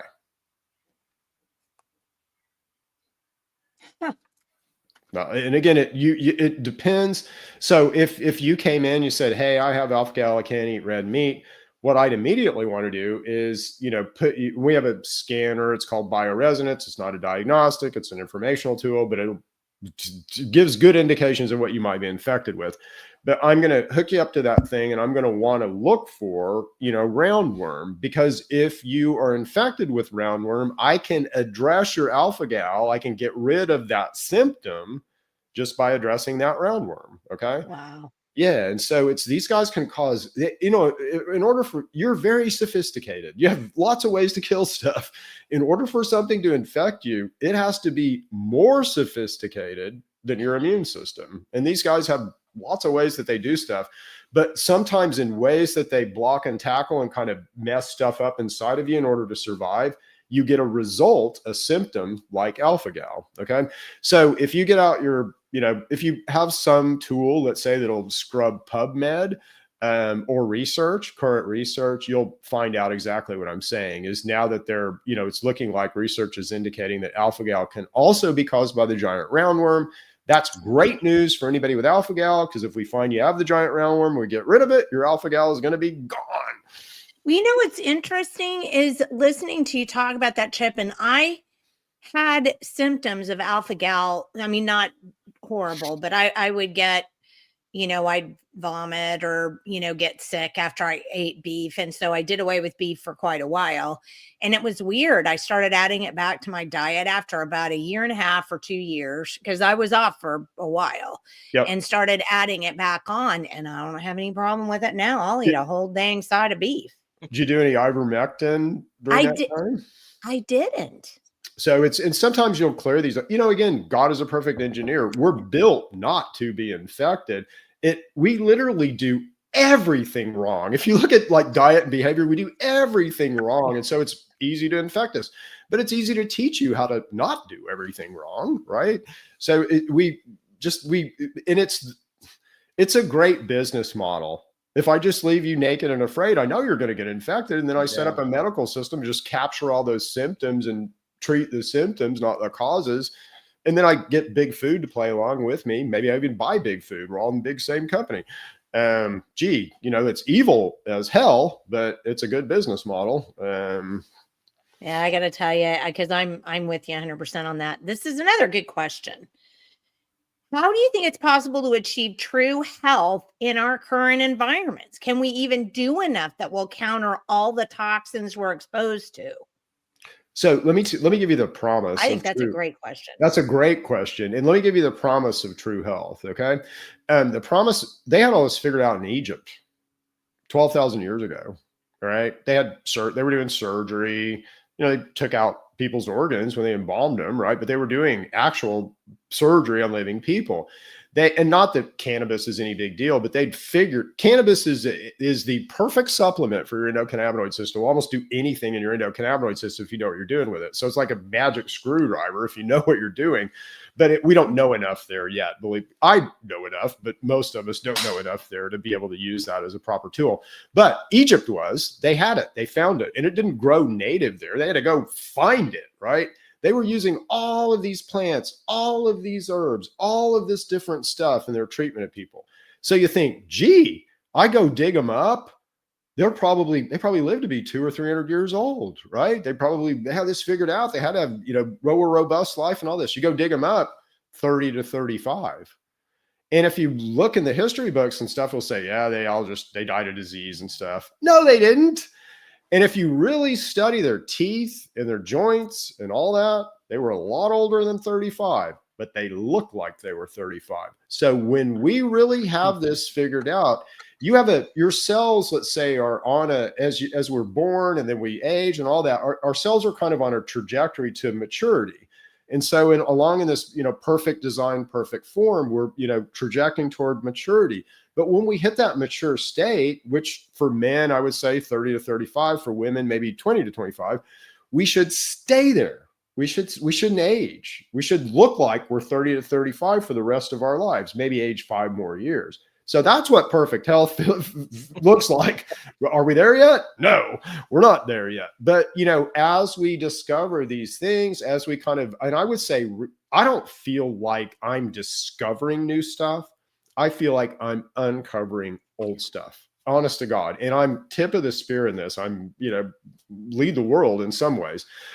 So I just feel like I'm uncovering new data, right? I mean, old data that's already been discovered. So when I say relearn, that's kind of what I mean. Reawaken, wake back up, however you want to describe it. But that's happening to everybody right now.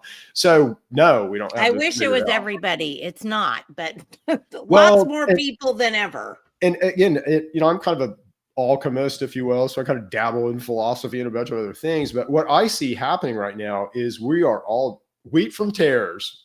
We're dividing, we're polarizing, right? And so there's groups of us that believe in the very things that we're talking about. There's groups of us that want to live closer to nature, to kind of bring back God in our, society, to live closer to God or nature, however you want to, describe that. We're kind of going this way. And there's, greedy bastards and selfish people and, kind of the people who've been in control of our society for a long time. And they're going that way. And this is literally, it's happening right before your eyes. It's kind of happening issue by issue, but it's happening. We're bifurcating. And I believe this is the wheat from tares moment. I just, it's not going to happen with lightning bolts and people getting sucked up in the sky. It's happening the way it's happening right now. I tend to agree with you. Let me just cut in here 1 second. So many people have been commenting that we keep dropping off of Facebook. I don't know what's going on today, but yeah, Facebook doesn't like us, and Instagram, I'm blaming you, Chip, because we don't normally have this. So it must be you. Like I said, Instagram's done the same thing. So I just keep reconnecting them. So hang on. And, as they drop off, I keep trying to reconnect them. So Earl's daughter says, I have major bloating and swelling in my legs when I eat. When I fast, I don't have this. I don't eat processed food either. Any ideas? Yeah. So anytime you're retaining water, and this relates to blood pressure too. So if you have, blood pressure issues, that all relates to a hormone, and it's a single hormone called aldosterone. So your aldosterone processing is dysregulated. And that happens with infection. That's an infective thing. So you're infected with something that is messing with your hormone processes, and in particular, aldosterone. There's parasites that can do that. And again, if you've got an AI tool, just start querying it about any of this. And I know a lot of people don't like AI, but it is a great information source here. And it can access PubMed and all this research, and it's not going to lie to you, So sometimes if you start asking about vaccines, it will definitely try to mislead you. So you got to kind of drill in. But with this stuff, it's really pretty good at providing information. And again, if you don't believe it, tell it and drill into it and, get it figured out. But it's a good source of information for stuff like this. Well, and I tend to agree if it's just, aggregating information. And so what I do to make sure that I'm seeing what I'm supposed to be seeing and not what they want me to see is on my AI aggregator. I use DuckDuckGo, and so DuckDuckGo will bring up their AI tool, and it brings up all of the websites and things that they use to create that AI. And so I just don't even bother with the AI, and I start looking at the articles that they have in there. And then that way you're getting it for yourself. Jen's got a question that is a question I have because I also raise chickens. How do you do this then? Chip, how does this work? I'm not a chicken farmer. I don't know. Okay, that needs to be your next thing.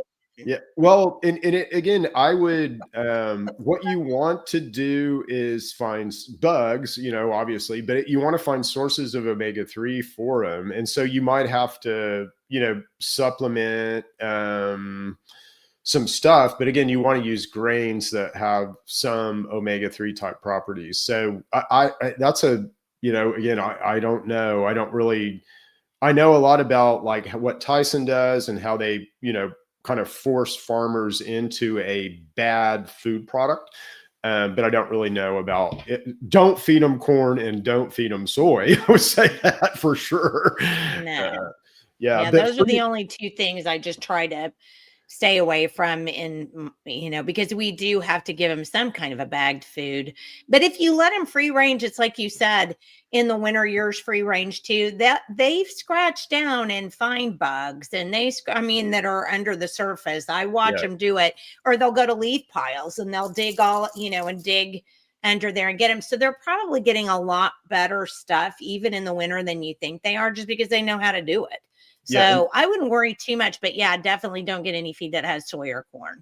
Go ahead. Yep. Margie asks, anyway, we can get the link to the book. It's not coming up on Amazon when I type in the name. So can I go someplace and bring it up for him, Chip? Yeah, give me just a second and I'll find it here. So, and on the hormone and the leg swelling and all that, again, that is going to likely be some kind of a parasitic infection, but it could be pylori. It could be SIBO, kind of doubtful. And let me find this link here. Okay. Scott says, I used to think you shouldn't trust a man with two first names. Yeah, I may people have to said that to me. reevaluate that. People have said that to me. I'll never trust a man with two first names. Yeah. Funny. Oh, Well, there it is. Okay, you pulled it yeah. up. Okay, now I've got it. Hold on, everybody. Let me get it. Oh, there it is. All right, so give me 1 second. I'll get it pulled up here. All And right, it really, Margie, give me a drum roll here. and it kind of goes through the journey of a cell. In fact, it's Clara, the cell, we name her. And so we talk about Clara. Cells are like little people, you kind of give them what they need, and then they respond, based on their environment, based on how you're trying to pathway them. They'll decide, a cell will literally decide, hey, I want to be a part of the collective. If I'm a heart cell, I want to join with another heart cell and build you a heart. They do that with the endocannabinoid system. They express a CB1 neuroreceptor, say, hey, I want to be a part of the collective. If they get threatened, they pull it in. Hey, I don't want to be a part of the collective anymore. If I'm a fat cell, guess what that means? If I pull in my calm, so to speak, I'm going to store fat and I'm going to run on glucose. So now you're obese and have type 2 diabetes. And that's literally the underlying pathology of type 2 and obesity. Cells. Well, I have my oldest son is type 1 diabetic. And so adult onset, or was he born with it? No, he was 9. So it's looking like now, and again, check me out with your AI tool, but it's looking like now that, again, in what world does your body attack itself? That doesn't make sense. That is not a proper explanation. So any explanation of an autoimmune is fundamentally flawed. All right. Your body won't just normally attack itself. So type 1 diabetes is defined as an autoimmune condition where your body just decides to wreck your own B cells. Is that perfect design? Is that godly? No, it doesn't work that way. So always in type 1 diabetes, there is a virus associated with it. That virus, and generally it's something called the Coxsackie B virus. Oh, yeah. I know the Coxsackie B virus. That virus will infect B cells and shut them off. And it will also infect your differentiation of the progenitor cells to B cells. And so it's looking like it's a viral infection. We're experimenting with some things with some type 1 folks in a kind of small population right now to see if we can pop people out of it. We definitely are improving their need for insulin, and we definitely are improving their A1C scores right now, but we haven't popped anybody out of type 1 yet. So, but we're ever hopeful we can do that. And, right now I'm very limited by money, really, researches. And so, where I'm going next, I really need a lab. I need some, almost like what a PhD would need, a university PhD, but I don't have any of that stuff right now. So a lot of these things we can get answered better, like how to pop somebody out of type 1 when we get proper, support, let's just say. So, okay, hold on.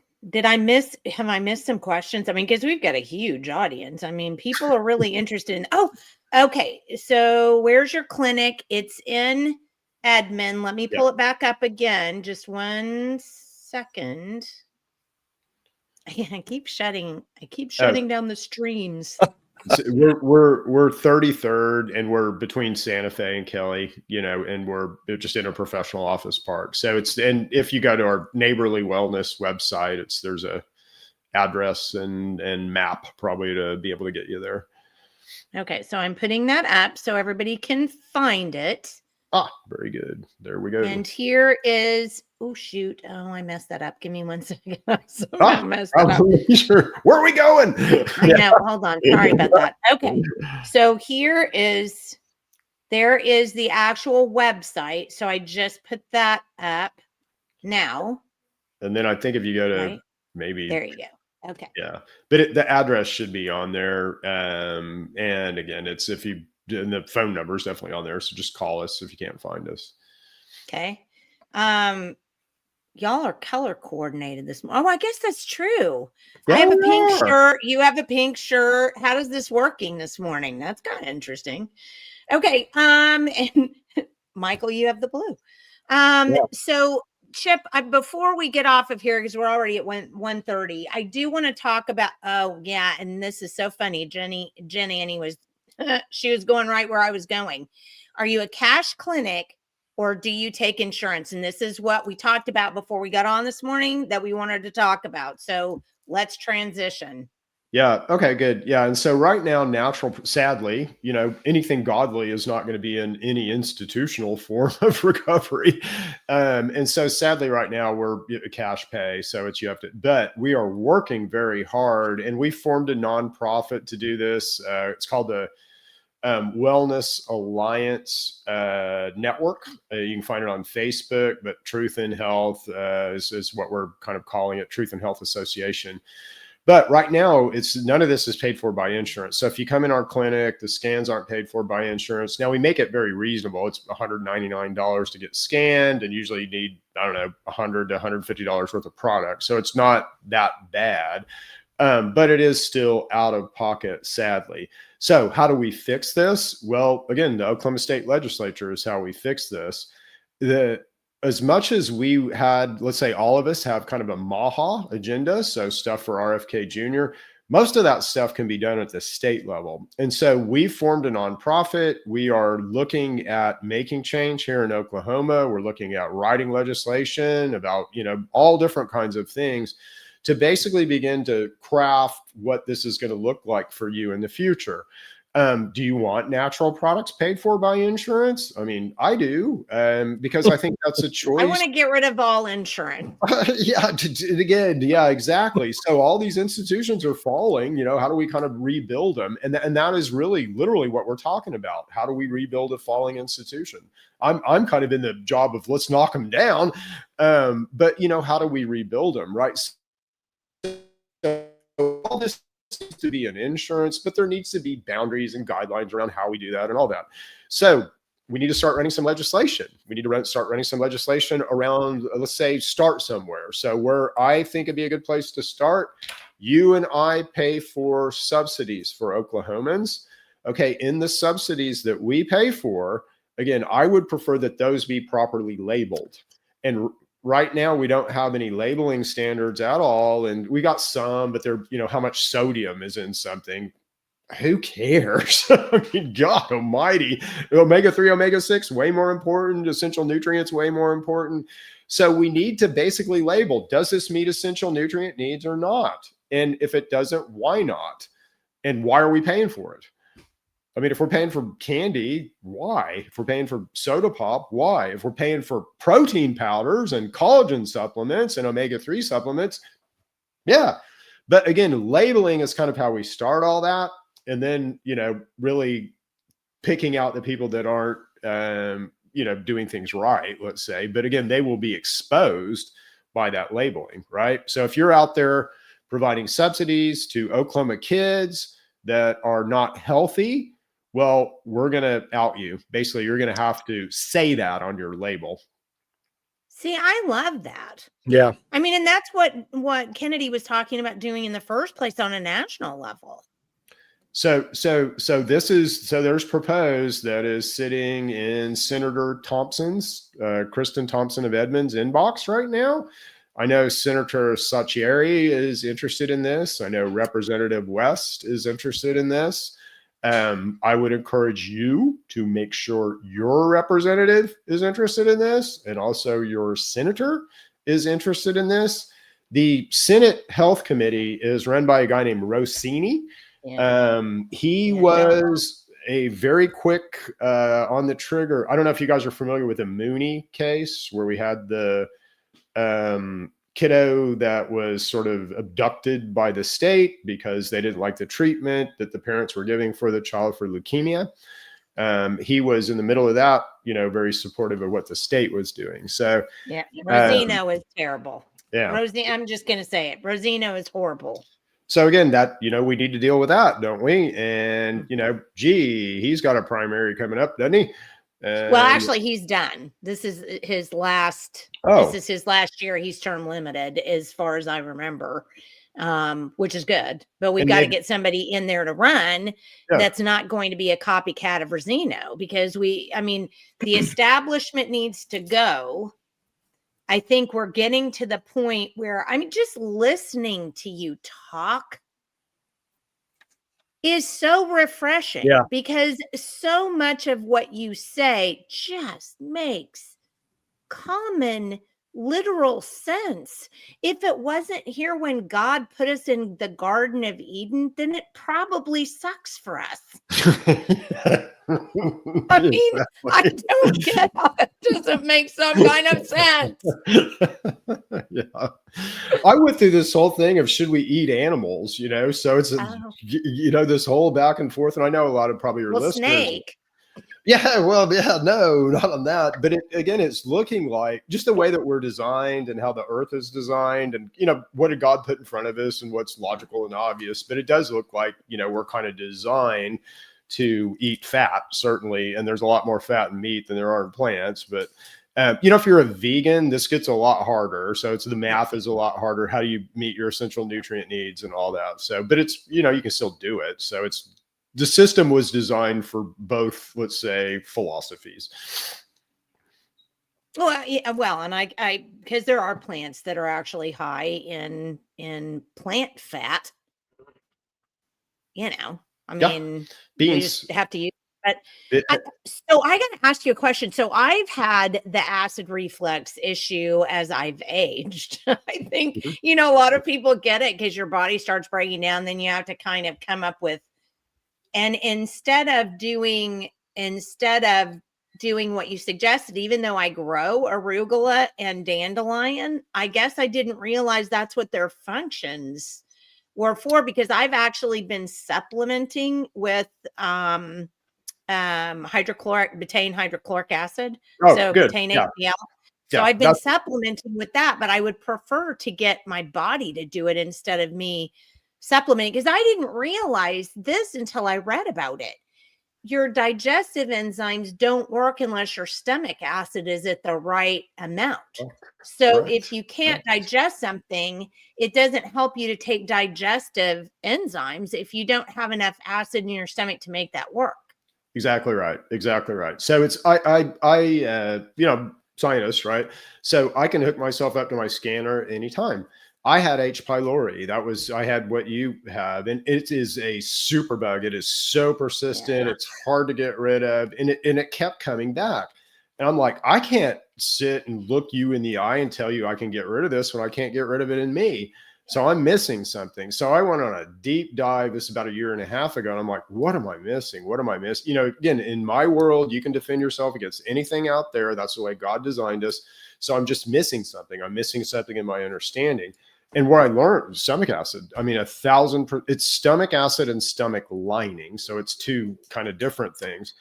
But stomach acid is our ultimate preventative. It is how we keep back all the stuff out here from getting inside of us.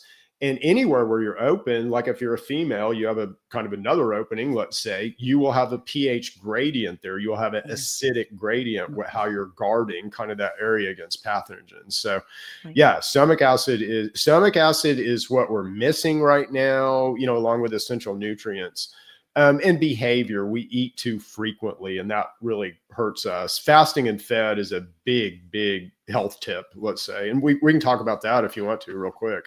Well, sure. Go ahead. Yeah. So your body really has two different, and again, this is something that I could teach you if you're in third grade. And part of what we're proposing to Senator Thompson is that all this education go in schools, because we're leaving you naked and afraid right now. But you really have two different gears, okay, that you function under. In high gear, you're extremely robust. And this is where we're burning fat. But we've got two ways to kill cancer. We're 50 times more powerful. We've got a very robust immune system. We're rocking and rolling. We're thinking. Our minds are going, and we're strong. But this is where we want to be. When you eat a meal, okay, blop, you go down here in low gear for 5 hours. All right, 5 hours. That's how consequential eating is. Oh, and listen to this. 2 ways to kill cancer up here. No ways.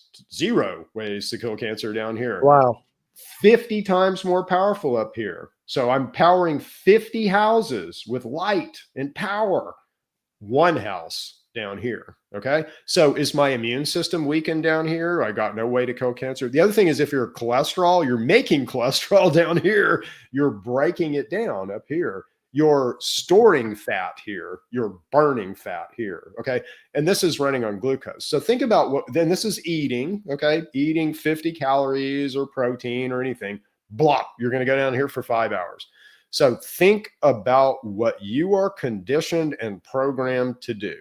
Mom, how could you ever let your kids go to school without breakfast? Breakfast is the most important meal of the day. So we get up and we're up here rocking and rolling, blah, breakfast. Then about the time we're getting ready to rock and roll again, blah, lunch. And then about the time we're getting ready to rock and roll again, blah, dinner. And eat those 6 small meals and eat that snack and blah, blah, blah, blah. You're conditioned to live down here.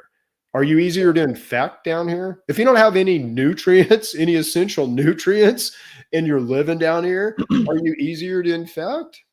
Yeah, you're real easy to infect.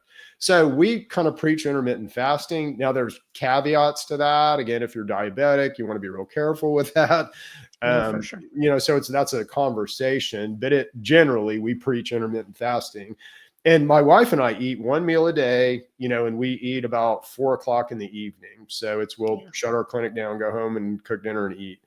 And that seems to serve us pretty well. So I'm, 65. I don't take any medications. I'm in super good health. My blood pressure, bop, my cholesterol, bop, so we live this, but we also have the results of living this way. So, well, I'm going to ask you, because you've mentioned cholesterol several times. I really was under I thought there was now information coming out. Sorry, my knee. I'm like fidgeting because I'm trying to get my knee in a place. It's not killing me. I thought cholesterol wasn't that big of an issue. Am I wrong? So let me walk you through why it is an issue and kind of how cholesterol works. Okay. Interesting. Okay.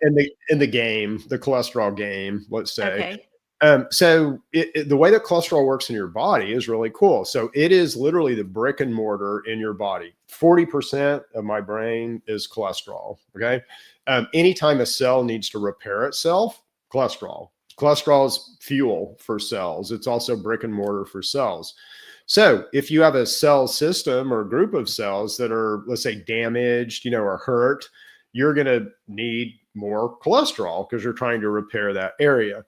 The way that cholesterol is delivered to a cell, and it comes from your liver, and it's delivered to a cell through something called LDLs. All right. So LDLs are what are measured on a cholesterol test. There's let's say, I can pick a normal. Let's say I pick a normal of 160. Well, you may be right at 160, but if you get infected with something, it's going to go up. It's going to go up. Yeah. So all high LDL means really is you're trying to repair infected something. With something. You're trying to repair something, and that most likely is infected. Now, what happens after you dump off, and they're like little cement trucks, so LDLs, but they go off and they dump their cement, then they've got to come back to the liver. Those are HDLs. So that cycle is important, so you need to understand that you're reclaiming what you're putting out. Now, let me tell you, and so why is the medical system all wrapped around the axle about high LDL? It's because of arteriosclerosis, right? Plaque. Okay. If you have high IDL, you're gonna form plaque. Well, let me tell you how that works. An LDL cell is configured by a cell wall. That cell wall is directly related to your omega-3, omega-6 fat consumption. Omega-6 fats are sticky. Omega-3 fats are slick. If you're eating equal amounts of omega-3, omega-6, you're going to have a cell that can move around and stick and slide and do the stuff it's going to do. If you're eating 40-1, sticky over slick, he's going to be sticky. Yeah, that makes sense. And he's going to stick to each other, and they're going to stick to cell walls. And that's literally what forms plaque, okay? Can you get rid of plaque? Yeah, garlic, all right? Can you get rid of your forming plaque? Balance your omega-3, omega-6. It's a game. And again, it's a way to sell a statin. I just pick an arbitrary line. If you're over that line, oh, well, sorry, you need a statin. Blah. And statins, This switch that I was talking about, AMPK, there's another switch that goes along with it, HMG CoA reductase, and you don't want to force that switch, and you don't want to force this switch. It's the biggest metabolic switch in your body. So if you're trying to switch it up here and you're really functioning down here, oxidative stress, you wipe out CoQ10, you take out CoQ10. So if you're on statins and you're losing your muscle function, supplement with CoQ10, ideally talk to your doctor about getting off your statins, but minimally supplement with CoQ10. Anybody on a statin should be taking CoQ10. Oh my gosh. Okay. We probably better start wrapping up because we're at 1:45. Did you get the one comment from Earl's daughter where she was asking about she has some bloating and swelling. Yeah, but we when did she doesn't. that when you got off. Okay. Yeah. I want to make sure you hit that. And also, Gracie, we did talk about the alpha-gal syndrome at one point. And again, you need to go get tested to make sure you don't have parasites. And if you just want to try a preventative, again, it's the roundworm. So you want to kill the giant roundworm. And ivermectin, not so good at that. Fenbendazole, not so good at that. So you probably need to go to wormwood, black walnut seed hull, pumpkin seed. And that's in our deworm product. That's exactly what we have. Yeah. And it's good stuff. Yeah, likely if you just treat yourself, that's going to go away. Okay. Yeah. But if you want to verify, come see us and we can scan you. Yeah. Pumpkin seeds are the best. Okay. This is a really good question. Cheryl is John Boy's wife. How's your clinic set up? Can my brilliant 2 first name hubby and I walk in and buy some products, or is an appointment required? I ideally make an appointment because it's just my wife and I really that run the clinic, and we've got some other people that kind of help us, but we're not always all here, let's say. So it's, we do networking stuff and all kinds of stuff. So be sure you call first, but generally we're here every day between 9 and 3. So, and that's when we take appointments, but it's better to kind of get an appointment or call and make sure we're going to be here. But generally we're here. Okay. Okay, so you kind of cut out a little bit there. So you're there from 9 to 3 generally, but you prefer to have somebody call and make an appointment. Yes, because occasionally we will do networking lunches and things like that. Okay. So just call and make sure we're here. Yeah. All right, perfect. I think I'm going to do that. And you know what? I think this is the bottom line. And I think this is the thing that I think closing on this one thing is probably the best thing to do. Yeah. We've been sold up the river by the pharmaceutical industry since the pharmaceutical industry began, because they figured if you can gaslight us into believing that they have the cure, then we'll go to them for the cure, and that solves all of their retirement issues, right? So we just need to stop that. I mean, and here's the big thing. Nutrition is really simple. It's really simple. It's just these essential nutrients, omega-3, omega-6 balance, all 9 essential amino acids, plus conditionals, vitamins, trace, metals. That's it. That's it. That's it. Yeah. Well, honestly, Chip, this has been such a blessing. I'm so glad that you came on, because it's just really reiterated for me that we're on the right path, and we just need to keep, moving forward with that. But it is also reiterative of the fact that we've got to get more people on the path. Yeah. Yeah. Yep. Not sure how we do that, but I do think I'm going to get a huge audience this morning. Somebody retweeted you on X, and so we have a huge X audience this morning. Did you put his YouTube up there also, Jenny? Oh no, I need to. I have it up. I'll put it up there. Throw that up there. Okay. Yeah, and that I do. I probably got 200 episodes of podcasts that I've done, and this is my deal with God. Is anything I get, I got to give away. So if you want to know something about what I know, then go dig through my podcast, because it's all out there. So, and then I also write white papers. So if you're let's say professional medical, if you're an MD or a nurse or somebody like that who wants to know more, then contact me and I can send you a ton of information. And always willing to have conversations, always willing to teach, always willing to educate here around this stuff. So Well, I am I am going to make an appointment next week. Well, I'm going to also probably throughout the throughout the next several months, all my entire family. So I'm excited. I did want to get your take on this, Chip.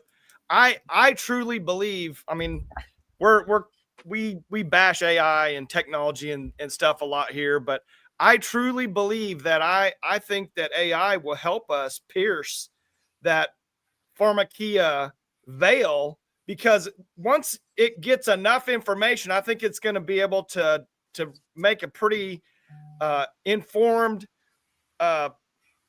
decision that naturalistic medicine is so much better for you than allopathic, no matter what, the pharmacy or pharmaceutical company tries to feed in there. I think over time, I think it's going to turn to where it's saying, hey, you should probably eat garlic, do this, concentrate on this, balance these things. You don't need to take this statin or whatever. I mean, I truly believe that's going to happen. If you ask it, if you prompt it right, it will already do that, or at least chat. I use chat, but if you prompt it right, it will already do that. And my training is mathematics, so I'm a mathematician by training, and then I kind of used that in my early career in IT. So I'm old, right? So I was in the very beginnings of IT, and I wrote a lot of programs. But I know how programming works. And I've also studied and worked, wrote stuff in Python, and I've done AI stuff, and I understand how it works underneath. And the thing that any computer programming, a program might look like it's being creative and look like it's coming up with its own ideas, but it can't do that right now. Right. It is a series of if, then, else statements. Okay. So AI is nothing more than a series of if, then, else statements. But it's a great tool to correlate data. Like my scanner that I use to scan people, I get probably 5,000 data points. Well, I feed that all into AI. Absolutely. Because I can't correlate 5,000 data points in my head. So I think AI, and here's the thing about AI. If you look at how the world has been built, how you're enslaved, and if you don't think you're enslaved, well, we can do a whole nother show about that. But how the world has basically been constructed to enslave you is with institutions. And those institutions basically shield you from God, and they shield you from higher truth.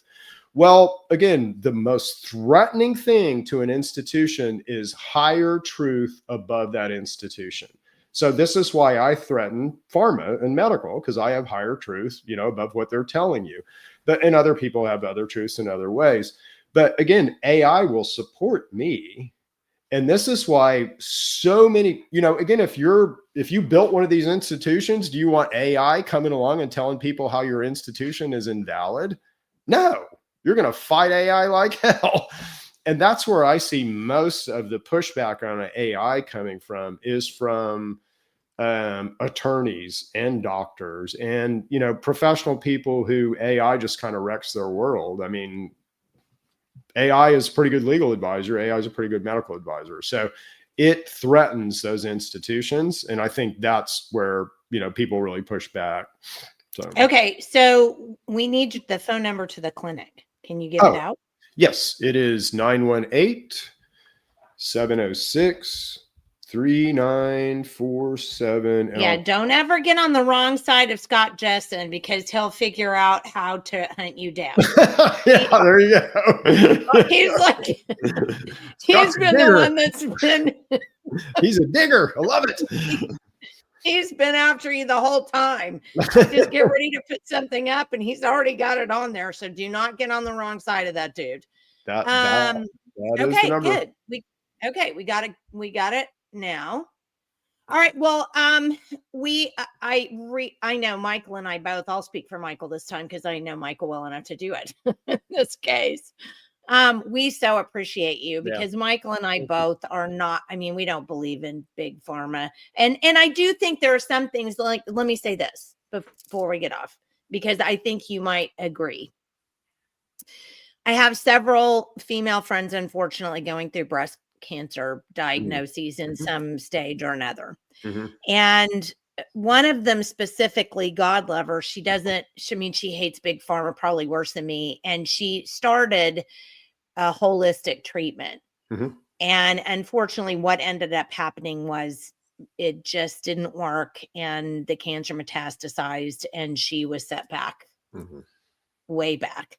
Yeah. And for her, chemotherapy has been a godsend. It's the one thing that's actually shrinking her tumors, and she's had it in her bones, in her spine, wrecked her spine. I mean, bad news. So there are some things that, I think in my personal opinion, I think we should always try holistic first. But I also think that definitely pharmaceuticals have a place, just probably not in everyday life. Yeah, let me walk. You just said a bunch of important stuff. So let me kind of walk through cancer, and then kind of natural products and kind of natural ways to treat cancer. And then, kind of where let's say, pharmaceutical system, it has some good stuff and not some good stuff. But the way that cancer works, again, cancer always takes a cause. Okay. And so it can be caused environmentally. If you work in a plutonium factory, live over a lead mine, so you're going to be let's hope not. Yeah. At risk for cancer environmentally. And then it's also infective. So we used to never admit that in medical science. So we would never admit that cancer was caused by an infection, but now they're beginning to admit that. So H. pylori, the bug that, you potentially have, will cause pancreatic cancer. And H. pylori is comorbid with breast cancer. I'll talk about that in a second. But basically, infection and environment can do the same thing and cause this result that's cancer. Well, how does that work? Well, the way that works is DNA is not as pretty and nice and elegant as we all think. So when you get ready to express DNA, you kind of open up in a cell. It's a big ball. That DNA can have stuff glom onto it. And so environmental stuff and infective stuff can adduct DNA. When DNA gets adducted, that cell just forgets who he is. So if I'm a nerve cell, I forgot who I am. And I'm just going to go back to my most basic programming, which is cancer. Okay. So a cancer cell is the most least sophisticated cell in your body. It's a cell that forgot who he is, and he's no longer working with your systems and your body in order to help the collective. He's off on his own, and he's a rogue thing. Okay. So that's cancer. All right. And, can you address cancer? There's a lot of different ways to try to address cancer, and it depends on what that cancer is. But let me talk about breast cancer real quick, because that's a very common cancer. And there's 3 different types of breast cancer. There's estrogen-driven breast cancer. And if you have something like this H. pylori infection that causes burning and gastric upset and things like that, part of a consequence of that infection will be you'll express more of an enzyme called CYP1B1. That enzyme is the enzyme that converts estrogen to the cancerous estradiol. So what I'm saying is that if you have H. pylori, your risk of any estrogen-driven cancer goes way, way, way up. Okay. Wow. BPAs, the plastics, also cause that enzyme to express. So if you're drinking water out of a BPA bottle, well, you're going to be a lot more risk of breast cancer. But that's estrogen driven. There's triple negative, which is a little bit different. And then there's HER2 breast cancer. The treatments for those, completely different. How those cells are cancering out, and kind of their pathology, and how they're working, and how they're eating, and all that is completely different. So in my world, again, I'm going to look at different mechanisms of action in each of those 3 different types of cancers. And, for me, cancer is an all hands on deck. I mean, I want to work with your oncologist, and we're going to talk about natural products. We're going to talk about diet. We're going to talk about this fasting and fed and how your cancer switch works. And we're going to throw the book at your cancer, because it's one of the few things that will kill you, and we got to get it out of you. Right. So anyway, that's kind of our philosophy on cancer, but we have a little bit more nuanced and robust, let's say, way of looking at cancer. Now, the reason that H. pylori is so important to treat when it's still in the I just, sometimes when I eat, I have a little gastric acid that burps up. You're on your way to pancreatic cancer. You're infected with something that will give you pancreatic cancer unless you deal with it. And guess what? It'll beat you, because it already has. It beat you to infect you. Okay. So you're on your way to pancreatic cancer. Again, there's inflections that may happen, but you've got the infection. It's going to happen at some point. So, I feel like we save a lot of people from these horrible cancers, but you don't really know it because you don't know the whole pathology. So, yeah. Anyway, cancer's about, cancer's the worst thing that can happen to a cell. And it's where a cell just completely loses his mind and he's just going to, eat and grow and reproduce. So it's a different life form inside of you. Yeah, and it's not something I enjoyed having. I can tell you that for a fact. Yeah, no, and so in preventative wise, again, so if you had breast cancer, but if it was estrogen driven, again, it's going to be related to this gastric upset, or at least your risk. So, well, I have had cervical cancer, so that was an entirely different viral driven cancer. Yeah, so, and I believe it's estrogen driven too. So again, it's going to be related. Interesting. Yeah. I didn't know about. Okay. Well, Chip, thank you so much for being with us. Again, you are at the Neighborly Wellness Clinic and you are at 1973 West 33rd Street in Edmond, and make an appointment to go by and see you. And then you can make an appointment at the phone number that our friend Scott found for you. And there's the phone number right there. Nice. And Scott, don't find mine or put it up. I'm just saying. All right. Well, honestly, it's been a joy. And Chip, we might have you regularly on to talk about different things because, Michael and I have thought about that for, and have done that.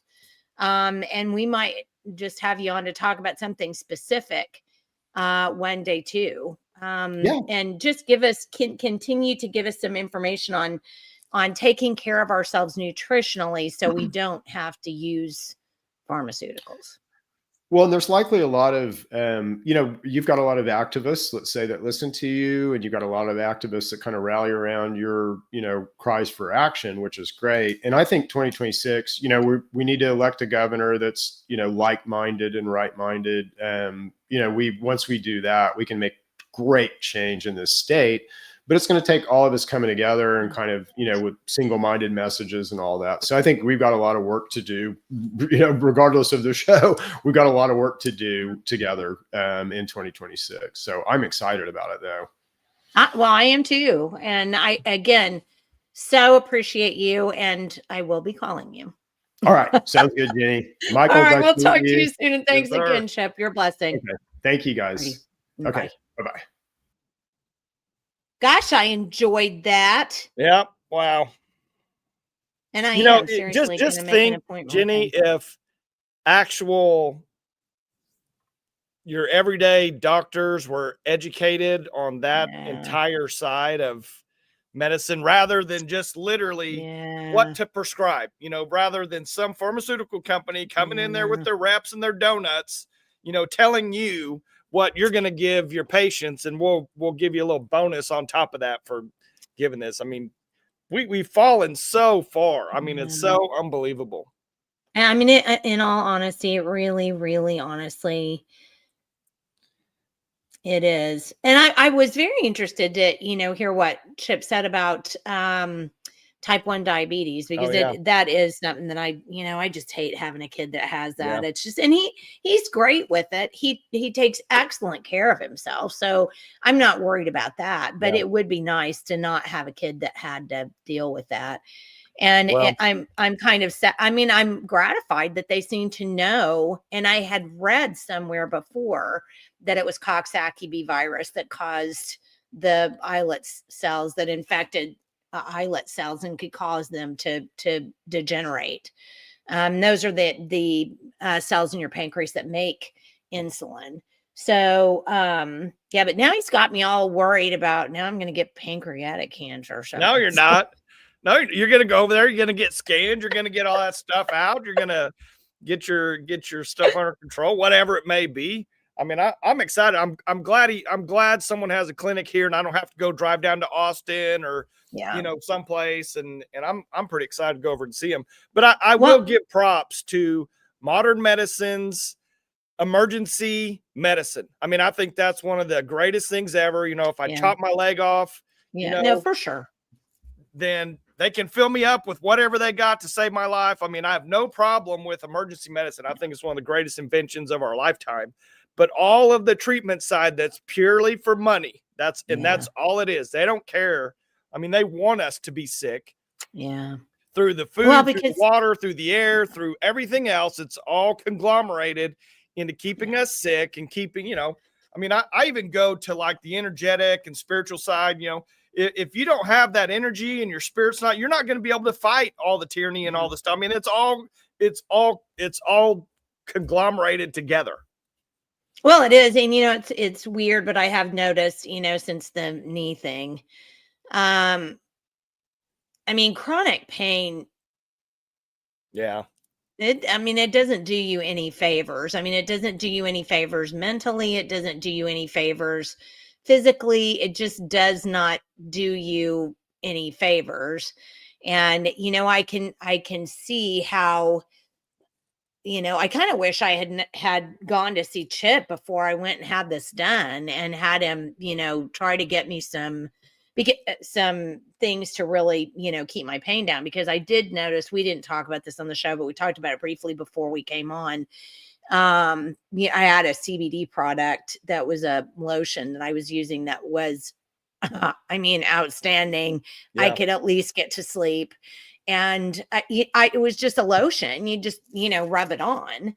But my goodness, it got everything to calm down enough that I could actually sleep, and you can't get better if you're not sleeping. And so there's so much of this stuff that goes together. And it's interesting that Scott said, I was most impressed by him saying, I don't know about some things. But yeah, absolutely. Yeah. But then when you listen to what he says, how much sense does that make? If we believe in a God, why would a God dump us on a place that didn't have anything that was going to be good for us? Yeah.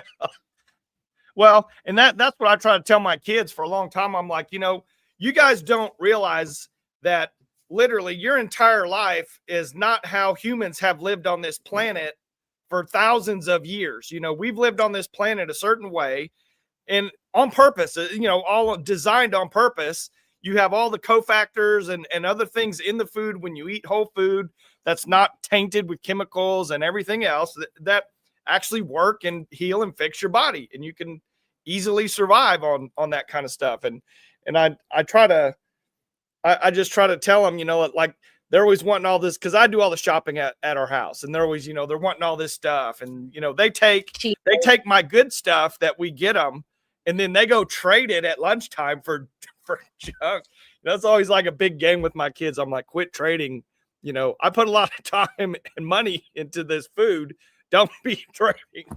What's so funny about that is when my son was here for my daughter's engagement party, and he came back from Colorado, we were all the kids and Dave and I were all sitting around, and they were all making fun of me because I made bread for them. Yeah. I was real cautious about what they ate, even though I didn't really understand why.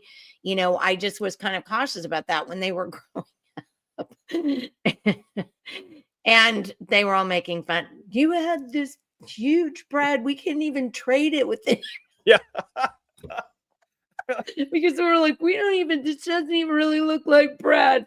And then what was funny is I was starting to get butthurt about it. And they were like, but it was really good. We really loved that. It was really good. It was just so different than everybody else's. And, that is kind of, it is funny because kids are like that. And it's an important parental responsibility. Yeah. Issue. Yeah. They are going to want the stuff that's fun. They are going to want what other people had. They are going to want us to have the stuff that's advertised on the television. And it's up to us as parents, and hopefully someday grandparents, to have them eat the good stuff and not what they want, not what's advertised. So, well, all right. Well, I think I want to make one more comment. Sure. Because he did mention AI and he said he was using Chat GPT. I would recommend to everybody to use Mike Adams, the health ranger, who he's been highly censored. He's a guy that I trust when it comes to anything nutrition wise and things like that. He created his own AI that has zero pharma bias in it whatsoever. He's got 10 million pages of documentation of all these natural cures, natural things, all kinds of things like that. But anyway, his let me put this up. His AI is at right here at Brighteon.ai, BRIGTEON.ai. And he's got unbelievable, I mean, you want to talk about just the reference material that he puts up with anything that you ask. He's got quotes, he's got reference material, he's got, I mean, they document it pretty seriously. And I use his AI for all kinds of stuff. And he has a financial side, a financial coach inside of that AI also that you can choose to ask financial questions and things like that. But if you want to know, spell it again. It's Brighteon. So like bright and then EON. So BRIGHT. Okay. EON.ai, Brighteon.ai. And his AI, when it comes to you asking questions about your health or anything like that, I mean, it is absolutely fantastic. I need to keep that up. Yeah. He's something else. I know he's spent the last 2 years doing this AI, and he spent $2 million of his own money. Yeah, he's on my neighbor Becky loves him, and he's on Telegram too. Yeah. So if you want to use an AI to ask medical, health, any kind of questions like that, I would use his AI, because you do not, like, you can go right in there and say, are vaccines, good or bad? He's got another website that's tied to that just analyzes all the ingredients in vaccines and just regular ingredients. You can like take a picture of the ingredients of something and it'll analyze all the ingredients and tell you all about it. Wow. But he's got another website called vaccineforensics.com, and you can put in any vaccine and it tells you all about it. It's unbelievable. That's very cool. All right. Well, we've got another podcast coming up at 1:00 with our friend Katie Smith from V1SUT. So I suggest we get off of here for now so that I can at least do something before we have to get on with Katie. And you're going to want to. So come back and watch. That's interesting. He says it redirects here. Yeah, it does redirect. They're going to change it though to where it just stays on that other one. Yeah. So anyway, come back and see us at 1:00 when we've got Katie. You'll want to hear what she's dug up on DHS and find out, I mean, is there an ideological war between us family-oriented, God-fearing people and Oklahoma DHS? You might think twice about that. So tune back in again at 1:00. But for now, Michael and I we'll see you later. And thanks for tuning in. It was a great show. And we thank Chip Paul for being on. It was wonderful. We really enjoyed it. Jenny, I thank you for getting Chip Paul on, because I never heard of him, and I think he is an absolute treasure. Talk about a treasure to the state of Oklahoma. Yeah, I don't know how we didn't know about him until he reached out to me, but I'm glad we know about him now. Oh, and I do want to point out, we do have another friend in Edmond who has opened her own wellness clinic, Sabrina Banks. And you can look her up on Facebook, and her new clinic is in Edmond. I think it's also on 33rd. I'm not really sure. Maybe 15th. But it's called the Olive Branch, I think, or something.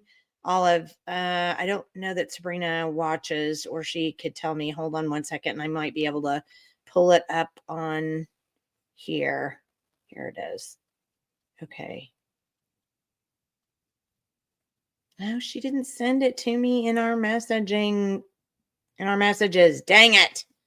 Okay, I don't know, but look Sabrina up. Sabrina, Subrina. It's Olive Branch Clinic. That's it. Olive I Branch. thought it was Olive something. So Olive Branch, she's another holistic healer. So I'm going to put her information. I'll flash it up here quick. I got it on my. Oh, you did. There it is. Okay. That's Sabrina Makes. There you go. So that's another one for you too. All right. Thank you so much for being with us, guys. We will see you again at 1 o'clock. And if you're unable to be with us at 1, check it back. You know, it'll be on YouTube. It'll be on Rumble. It's stationed there. They're stuck. So they're on our channel. So go back and watch it if you're not able to be with us at 1, and make sure you share too. We've got to do something about DHS this upcoming session. So please make sure you watch it, and please make sure you share. Otherwise, have a great weekend, and we will see you again at 1.